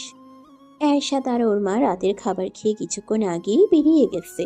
ওনারা হাজার চেষ্টা করেও আরশাদকে যাওয়ার জন্য রাজি করাতে পারেনি। আরশাদ নিজের কথায় অনড়। যাবে না মানে যাবে না। ওর যদি কোনোদিন যেতে ইচ্ছে করে তখন যাবে। আব্রাহাম একটু আগেই ঘুমিয়েছে। নোরা চুপচাপ শুয়ে আছে ছেলের পাশে। আরশাদ নিচে গেছে, এখনো আসেনি। বেশ কিছুক্ষণ পর আরশাদ রুমে প্রবেশ করে। নোরা মাথা তুলে তাকায় ওর দিকে। আরশাদ দরজা লাগিয়ে এগিয়ে আসে হাসি মুখে। এই গম্ভীর রাগী মুখে এখন বেশিরভাগ সময় হাসি ফুটে থাকে। হাসলে লোকটাকে মারাত্মক লাগে।